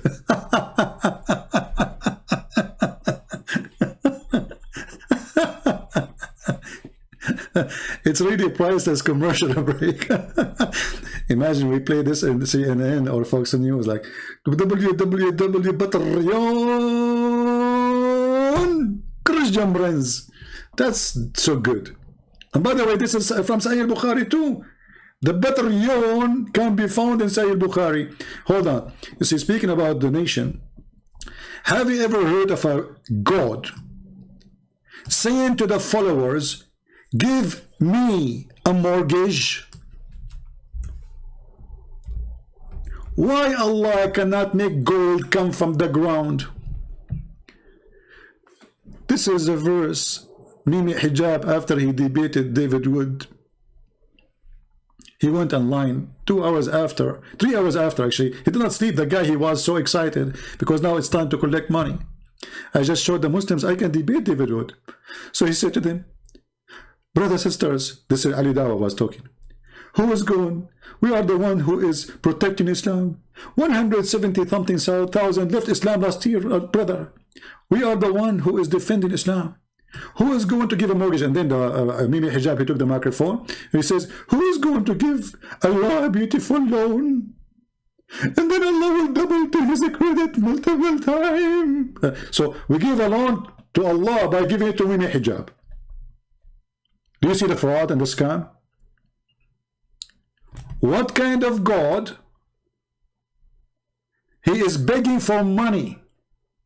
You see, if somebody says, hey guys, help us in donation, he is a human, he need to pay for gas, he need to pay for food, he need to make living. This is Allah. So Allah is, who is going to give Allah a mortgage? So Allah will give him, okay, is that a metaphorical? No, it's a money. And Muhammad, he promised those who gave him mortgage, which is he will not pay back, that he will be in a corner lot in heaven. He promised them heaven. You see, the Muslim, they say to you that the Pope of the Catholic, he promised people like in a certain time to go to heaven if they give money. And he gave them his signature. This is in the Quran. And this is a fake news.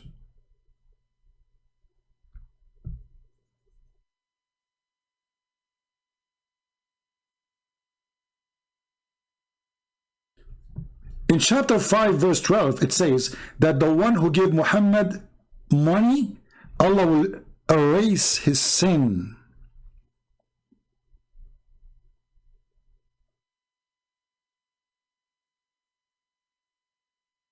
And this is supposed to was given to the Jews. So according to Islam, the one, erasing sin started with the Jews. If you pay money, Allah erase your sin.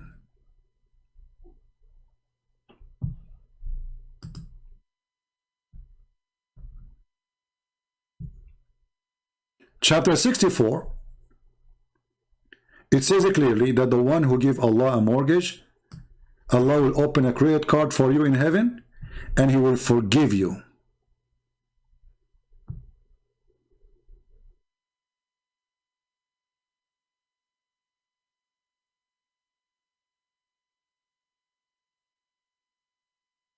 Well, my friend, I did not hear the whole I don't call this dude. Those are kids.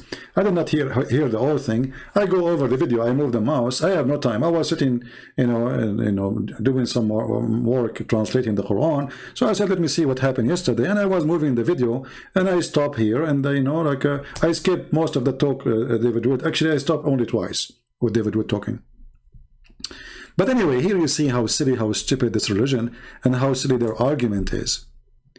In the same time, David Wood, he asked him, how come Muhammad, he don't have a miracle? I don't know if he answered. Did he answer that?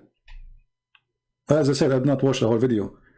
David Wood, he said to him, how come Muhammad, he don't have any miracle to prove that he is a messenger of God?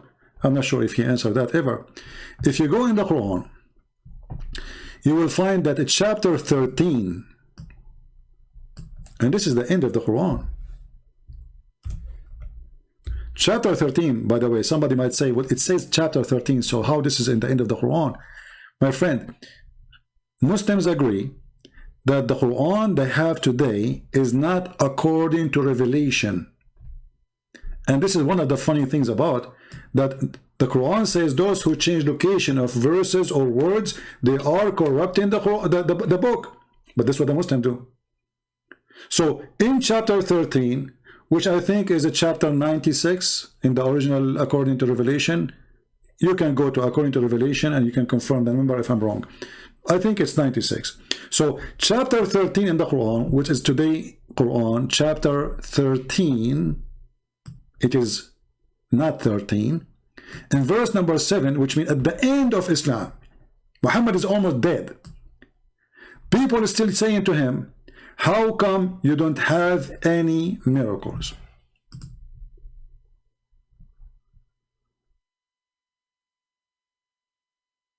Right?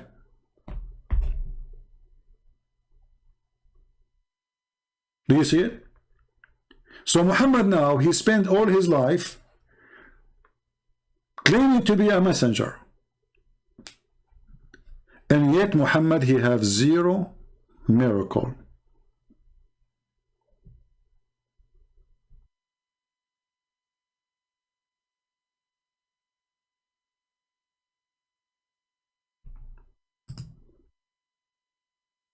So you tell me that you have a law. What law? Where is the law? Where is the law in the Quran? And when Allah, he says, Allah, he cause you to forget the Quran, and Allah, he will make a better Quran. Have you ever heard of such a thing? You know, when we speak about Muhammad, he have a law, violence law or not violence law, who care? The end of the day is a stupid religion. As an example, Muhammad, he says, in the case of murder, as long as we are talking about violence law. So do Muhammad have a law for murder? Yes, he came with one. What is that law? Let us see. And remember, this is something coming from his God. This is not Muhammad supposedly talking. This is Allah.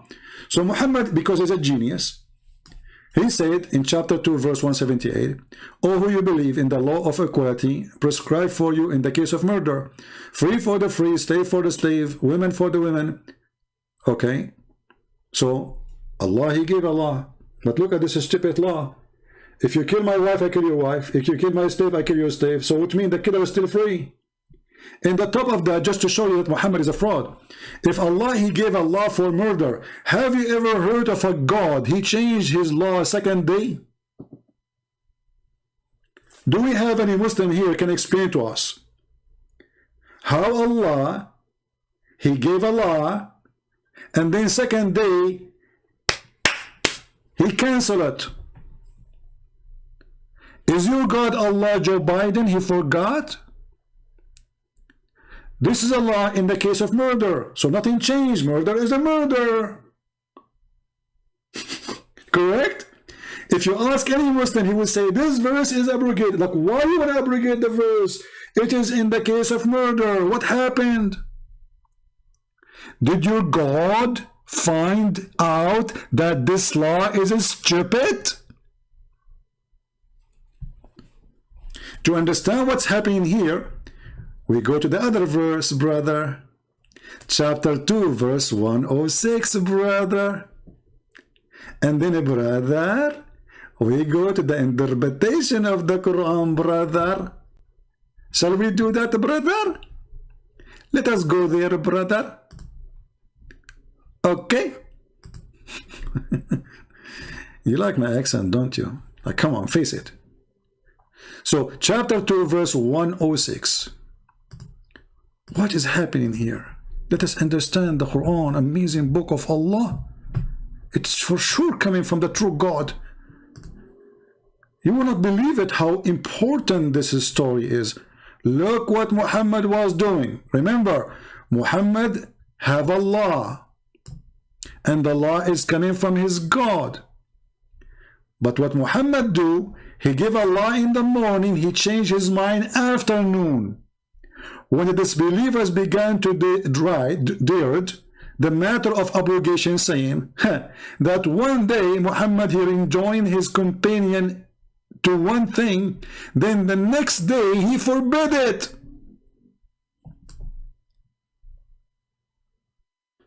Isn't this a clear proof that Muhammad is mentally ill? Imagine God is making a law. Is that you, CP? No, I don't know. I need to call a friend. Can I call a friend? Is that you, CP? No, it's not me. Is it that connect? But he's the guy is asking, are you CP? Brother, sister, some people they are confused about me. Some people they think I'm CP. In fact, I'm not CP. I'm Dr. Zakir Naik. And I can move with you. I have a beard, I'm trying to grow. I'm with a manure. What do you mean? Is that the UCP? Anyway, so listen carefully. There's a God, his name is Allah. Let me draw this one. This one needs to be drawn. It's hard to some people to understand. So I need to use some art, some artistic. It's time for art, brothers and sisters. So you can able to digest the logic of Islam, brother. It's very hard to digest such a teaching. So there is a God. His name is Allah. He lives in the blue sky. Allah is not blue, but he lives in the blue sky, okay? In the top of the blue sky. This is the blue sky, okay? And Allah is there. I want to draw him in white, but the background is white, so you will not be able to see Allah. So excuse me, Allah, I have to color you. I will use a color you like. Usually it's pink, but I don't have it. So this is Allah, brother. And he is sitting in the top of his chair, as the Quran says. And the chair is carried by 8 angels. Each one of them have 4 faces. A face of an eagle, a face of a lion, a face of a, whatever face. And then, brother, Allah, he sent Quran. The Quran come from under the throne, by the way, because Allah doing poo-poo. So Allah sending law. This is the law of Allah is coming down. Muhammad is here. Muhammad, he got the law. Muhammad, after he got the law, he kicked the law with his foot. He have 2 foot, Muhammad. This is the first law. He cook it and he throw it at the Jews. The Jews are here. And this is the Prophet Muhammad Salah. So the Prophet, he kick the first law, goal. Okay. Now the Prophet, he kicked the law of Allah and he put it and he made gold. But the Prophet later, he said to himself, you know what, this goal was not my goal. So the Prophet, he bring the same law and he kick it in the other direction, brother. And now it is time to throw it out of the football stadium. Goal! This is how Allah, he abrogate the law second morning. So Allah, he sent the law, and this law, Muhammad, he don't like it. People don't like it. It's a stupid law. So what we do? We send it in the morning, we abrogate it in the second day. Isn't it this is fantastic, Prophet? The law did not even live to the second day. Do you think Allah, He wrote His law on beef, and Muhammad was afraid that the law will decay? And those people, they are saying to us, we have a prophet. You will give $70 million for my art? My friend, if you don't make it right now, 38 million, I'm going to ask Allah to send Allah in the top of you, kick your ass and send you to wherever, you know, whatever, you know? What 37 million? All this beautiful art for 37, and why 37? What's wrong with you, man? Why you stuck? You have to say, you have to give us a holy number, like 72. 72 millions. What's wrong with people? Appreciate the art. Look at this. I mean, who can do this? Look at this. I drew for you Allah and Muhammad and the law and the goal and Muhammad Salah all in one drawing. It took me 2 minutes. Go and ask any artist. It's going to take them years to finish one art. Very easy for me. I'm gifted when it's come to drawing. You can tell, you know. And look at this line. This is the sky. Look at the sky here. Just maybe you did not get attention because maybe your vision is not good. Huh? Look at this sky. Did you see here? There's a first curve. Okay, this is a bend in the sky because Muhammad, mother-in-law, she said there. She's heavy duty. Did you see the second curve? This is where Muhammad himself is sitting. It is lit curvy because he is less big. Here you notice it is straight. Why? Because the ass of Allah is flat. And I changed any Muslim to say, I'm making things up, challenge me.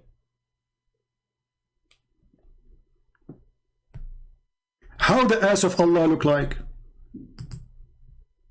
We go to the hadith. The hadith describe how the ass of Allah look like. May Allah bless his eyes. Ass, sorry.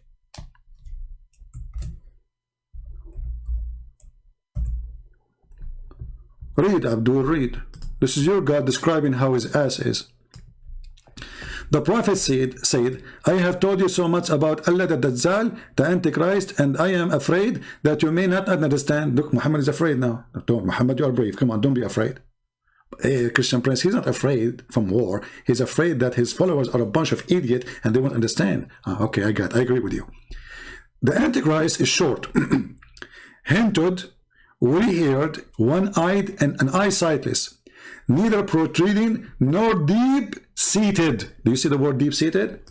They cannot hear. Later we will find that the deep-seated guy is exactly how Allah looked like, except the eye is different. Read carefully. If you are confused about him, know that your Lord is not one-eyed. So what the only difference is? Allah, brother, is short. Number one, he is hinted. I don't know if I'm saying the word correctly, excuse me. He is woolly-haired. And then he confirmed that he is not one-eyed, which means he has two eyes. And he is neither protruding or nor deep-seated. So he's not deep-seated. This is the description of your God. Prove me wrong.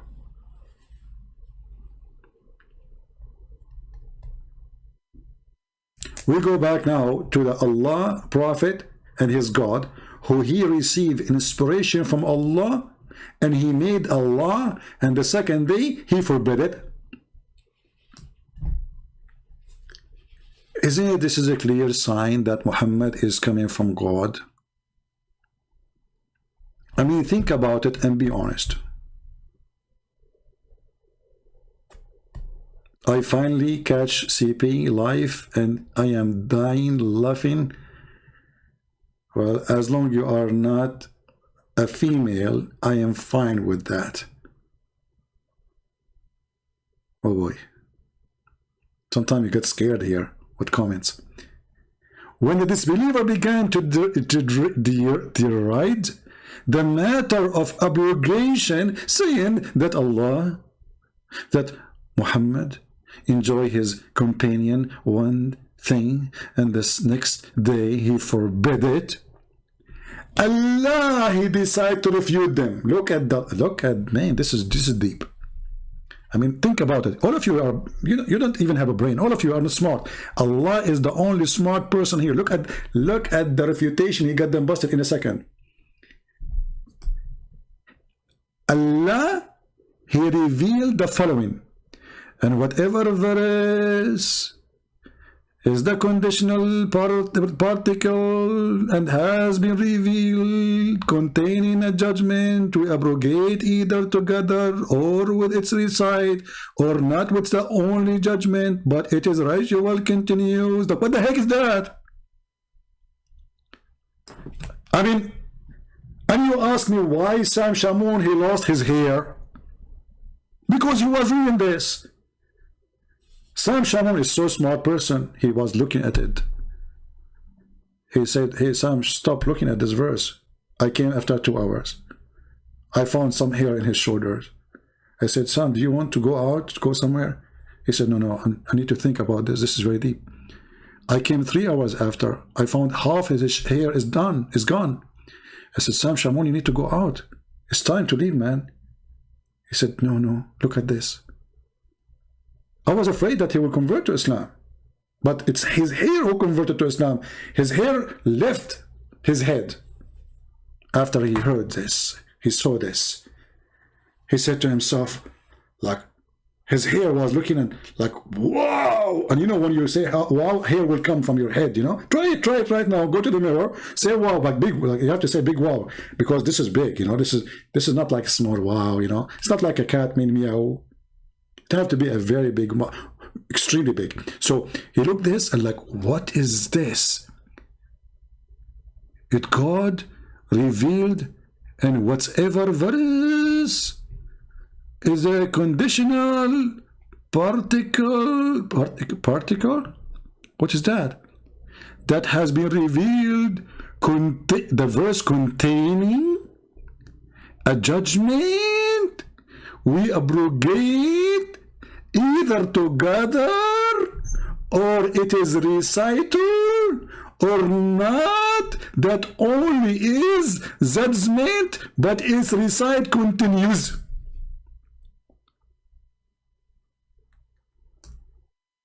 I cannot say more. I mean, how many of you is in love with the wisdom of this God who send a verse in the morning containing a judgment and law, and second day Allah he decide forget. And actually, if you go to the verse, it's even more hilarious, because the verse says that Allah is going to compete with Allah and he will make Quran better than the Quran of Allah, which is previously made by Allah. Should I draw this one too? Okay, hold on, let me draw it for you. Because here it says, read carefully. We bring a better one or similar. Oh, look, what the heck? That's beyond intelligence. This is supreme intelligence. Allah will make us forget the Quran. He will cause us to forget the Quran. And the purpose, brother, to bring something better or similar. I will explain to you, because all of you are kuffar and you have no idea how amazing Allah is. Time for art.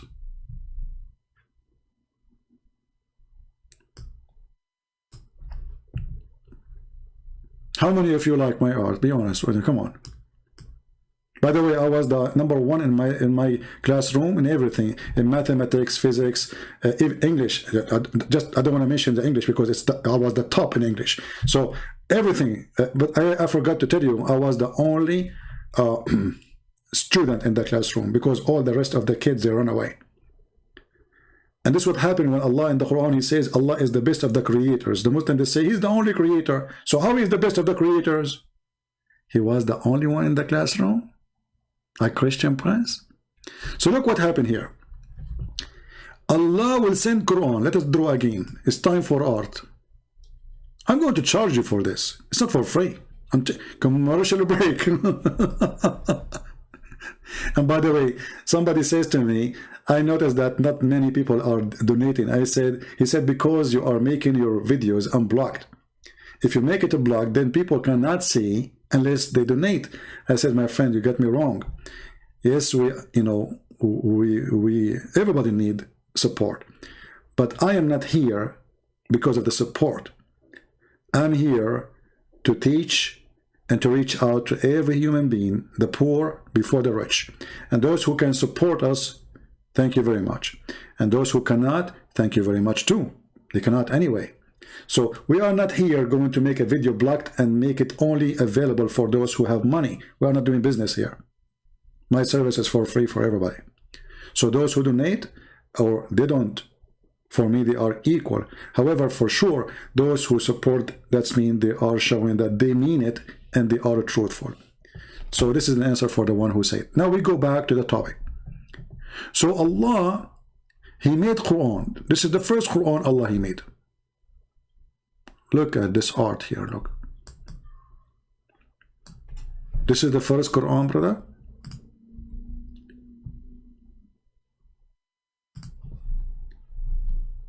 Page number 1, page number 2. We open the Quran. The Quran is open now. And then Allah, He made a second Quran. Why Allah He made a second Quran? Because Allah, He want to make Quran better than the first Quran. Or similar. Okay, Abdul. So this is Quran A.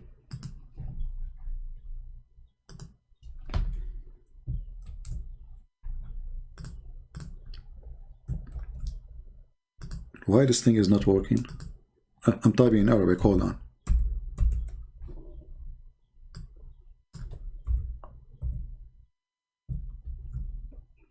This is Quran A. And this is Quran B.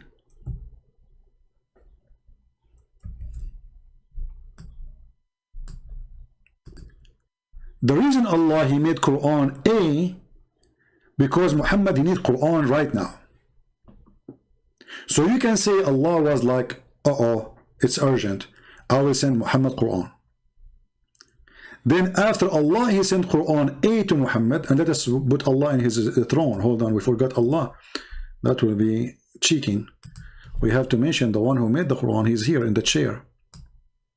This is Allah. He is sitting on the chair. It's a lazy boy chair, so Allah is sitting there. So now Allah, He sent Quran A and Quran B. But when Allah He sent Quran A, He noticed that Quran A is not that good. So He said to Himself, I'm going to send something better or similar. Better or similar. And that will make it BS.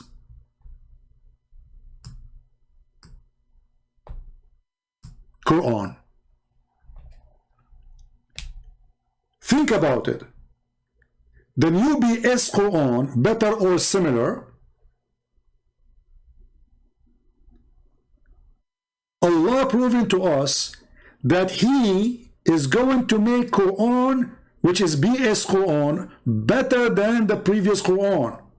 Which means Allah, He is not Allah, because Allah Quran should be always perfect. But Allah, He found that His first Quran is better, and is not better. He need to fix it. So He decided to make Quran, which is BS, better or similar. Don't take it wrong. I'm not meaning anything, by the way, BS. Okay, hello. Come on. So BS Quran was to fix the previous Quran, which Allah He sent just yesterday. I mean, do you see how fast the connection between Muhammad and his God? The God He sent the Quran yesterday, Allah He sent the BS Quran to fix the previous Quran, because the previous Quran is not good as the second Quran. What is making it more stupid is going to send a similar Quran. So why you are for abrogating the first Quran if it's a similar Quran?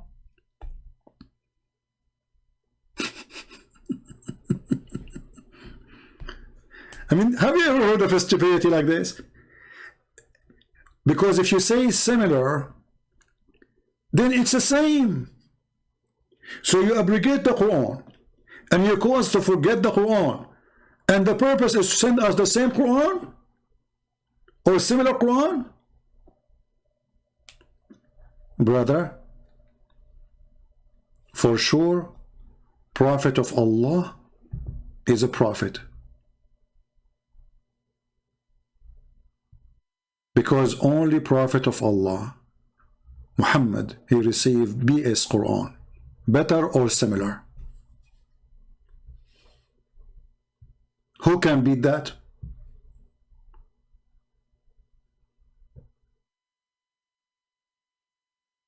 Nobody. We have to be honest here. Yeah, exactly. It takes the angels 1,000 years to deliver a message, to go up 1,000, to go down 2,000 years. So how Muhammad received an order by the morning, and then second day he received different order opposing? Remember, it's not just different order, it is the opposite order, canceling the first one and getting a new one which is opposing the first one. When I say stupidity is amazing, we mean it, and you have to accept it. So I'm going to stand here because this will be endless. I mean, we stop here, better than keep going. Otherwise, we will stay here for the coming, 10 hours. Yesterday, I stayed for 4 hours in the same day. I mean, we did not even pass 24 hours. And now we are doing another 2 and 36 minutes. So I better stop here with the BS Quran. And from now on, you know, if you say to a Muslim a BS Quran, he said to you, why you are insulting? Show him the reference. It's your God who said, brother, Allah will make better and similar. This is the BS Quran. Which reference? Chapter 2, verse 106. 10. Hamburger. Muhammad is the one who want to teach us Arabic, but his Arabic is horrible. His book is God. Even his God, he agree that he have sent a horrible book, and he is going to cause. And look at the cheating here. He wants you to forget so you don't remember how stupid it was. I wish I can do that, man. Because sometimes we do stupid things to ourselves too. Imagine, like, you know, let us say you are married and you do a stupid thing, whatever thing. And now what your wife, she is angry from you. And now you have a control. You make her forget what you did. Man, that's so good. Especially if your mother-in-law is behind your wife now. You look at them both and you control them. Forget what I said. And you say to your wife, hey honey, did you hear what I said 5 minutes ago? She said, you were not here. You were here? She forgot everything. And now you can give her a better Quran from what she heard 5 minutes ago. And that the new Quran you will give her is the BS. So with the BS Quran, we say to you, thank you for being here. And I hope you will not have a BS weekend, because we have enough BS Muhammad. And and we don't want to end with let us go Brandon. We want to end with the commercial break maybe, because that is more legal. And by the way, this guy who is telling us about Allah and the law of Allah and Muhammad is a prophet of Allah, I am worried, brother, because soon I'm going to go to the bathroom. I'm not sure what I will do there. I can tell you later. But it is kind of interesting. It says, yeah, when you give the adhan, the shaitan, he not only runs, but the hadith says, lahu durat. You know what durat is? Durat is... Now I just taught you something through Allah, how to make fart using your hand. So I want every one of you, get your children and practice something according to Allah is lawful. You put your mouth on your hand. You blow air in your mouth and don't let it go until you have enough air. And then you blow it all the way until your mouth cannot take it no more. And that is the fart of Shaitan. He runs, and as he's running, his fart comes out. Hey brother, is that the fart of this guy was debating David Wood, or this is different standard of fart? I'm just asking. I'm not making this, the hadith. He's not making it. This is hadith, the prophet, the scientist, the logic, the religion, the God. Allah, he told Muhammad this message. He said, how Muhammad knew this? Allah, should I draw this one too? Allah, he sent a message to Prophet Muhammad. He says, Muhammad, urgent, urgent, urgent. Muhammad, he opened, he says in the top secret, fart information. Muhammad, he opened the paper to read the letter of Allah, which is sealed by wax. Okay, come on, stamp, top secret. He opened and it shows him how Shaitan he fought. And then now the Prophet, he knew that Shaitan he fought when Muslim they pray to Allah. And listen to the ahadith, like you first, you know what the deen is about. The deen is about getting the Shaitan away from you. So you know, you go into the toilet, you know, Bismillahi Allahumma inni a'udhu bika min al-khubuthi wal khaba'is. Brother, is that abrogated law? Or we can still use it, like when we go to the bathroom? Because as you see your Prophet, he says something in the morning, he changes. Is that a law or a rule work for morning poo-poo or afternoon poo-poo? I mean, I'm just asking because time change everything. Allah protect me from these devils. You go in there with your left foot. The left foot you went in, you get a reward for that. You're in the toilet, Shaitan can't see you anymore. That's in a hadith. Guys, I have to go and get reward. Give me a second, okay? Honestly, I need to go to, because my reward is waiting for me in the bathroom. The second you got there, brother, with your left foot, you got the reward, brother. And that person was debating David Wood about logic, about law. What the heck is that? Second you enter with the left foot, you got reward? Hey guys, what do you think if we make a bathroom reward party as Muslims?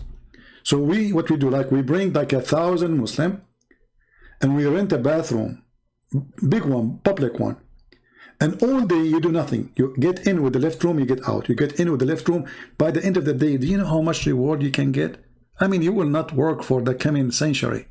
You go to the bank, you find your account is full of money. Anymore, that's in a hadith, right? If you don't say the dua, what happens is the Shaitan not only comes inside, but the hadith of Tirmidhi says he plays with your bowels. That is dangerous. The Prophet, he knew what is happening in your anus as we speak. He knew it. And this is what the Quran is saying. Allah will send something better. This is the better. This is the BS Quran.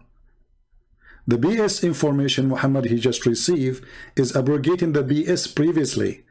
And this BS, it is about farting and about your anus and what Shaitan is doing to your anus. So thanks to Allah and His Prophet, otherwise our anus was at risk. But now we know how to protect our anus. We go with the left foot. And then we say certain words. And then the second you say certain words, you will become invisible. Brother? In a hadith, right? If you don't say the dua, what happens is the Shaitan not only comes inside, but the hadith of Tirmidhi says he plays with your bowels. He plays with your bowels. So you're inside there, you're thinking you're going to be out there in 5 minutes. He's taking you 20 minutes and you're still not halfway there. You know what? I mean, do you see the music in the background? I don't know, most of you are not getting attention because your ears is not musical like mine. I'm thinking to convert to Islam just because of the music. Like, what is that? I mean, look at the music they put in the background. Like, what is that? Allahumma inni a'udhu bika min al-khubuthi wal khaba'is. So Allah protect me from these devils. You go in there with your left foot. The left foot you went in, you get a reward for that. You're in the toilet, Shaitan can't see you anymore. He can't see you. You became invisible. This what happened. I went last time, to get my my new gun license. I went inside and I made a mistake. I entered to the government building with the left foot. They call me. They call my number. And I went there, I sit in the chair in front of the lady there, and she kept calling me. She could not see me, brother. And I was saying, like, I'm here, I'm here. She heard my voice, she was looking, where's the guy? Where is the guy? I said, I'm sitting in front of you. And she was looking like, where? I said, I am in front of you. And then she extended her hand, and she, you know, I mean, she don't mean it. She put her finger on my nose, because this is where the voice is coming from, my nose, not because after you know, after you became invisible, the only things is working is the holes in your nose, you know, so the voice comes from there. So I was saying, I'm here, I'm here, I'm here, you know. So I became invisible. She did not saw me. I said, how? She got scared. She said, are you a genie or something? I said, I'm not a genie, and I am not in the ball. She said, prove it. So I had to get out, entering again, but this time not with the left foot. And I told her, this is me. She could not believe it. And by the way, she became a Muslim now. This is a true story. I have witnesses. You know, I have witnesses. I mean, I can give you their names. They are like 1,000 witnesses, but I forgot their names because Allah, He gave me the BS Quran. So the second you enter the bathroom with the left foot, I mean, I cannot get over those videos. I have to use them every day. You became invisible. It's in a hadith, right? If you don't say the dua, what happens is the shaitan not only comes inside, but the hadith of Tirmidhi says he plays with your bowels. He plays with your bowels. So you're inside there, you're thinking you're going to be out there in 5 minutes. He's taking you 20 minutes and you're still not halfway there. You know why? Because the shaitan is going, ooh, la la. See, the hadith told you, the hadith. I mean, the hadith said what we can say. So I think it's better to stop here, because as you see, Islam logic is behind any logic. Muslims are always right. Allah, He make a Quran, and then He abrogate the Quran, and then Allah, He confirm the Bible, and then the Muslim deny the Bible, and then Allah, He says, I confirm what is between their hands, and then the Muslim, they say the Bible is corrupted, and then Muhammad, he grabbed the Torah and he swear by the Torah, and then Abdul, he will say to you the Torah is corrupt, and Muhammad, he is respecting the Torah and taking oath in the Torah because it's corrupt, brother. And it's very confirmed, brother, that everything in the Bible is not true, including the crucifixion, to the point that the Quran witness that the Christian, they saw Jesus on the cross.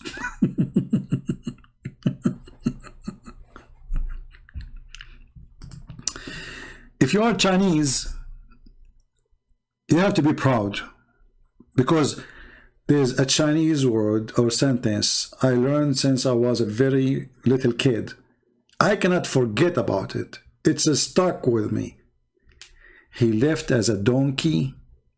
He never came back as a horse.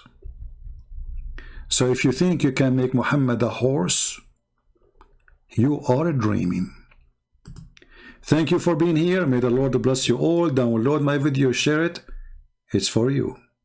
Take care and God bless. Christ is Lord. Islam is false. And God bless you. Have a great weekend.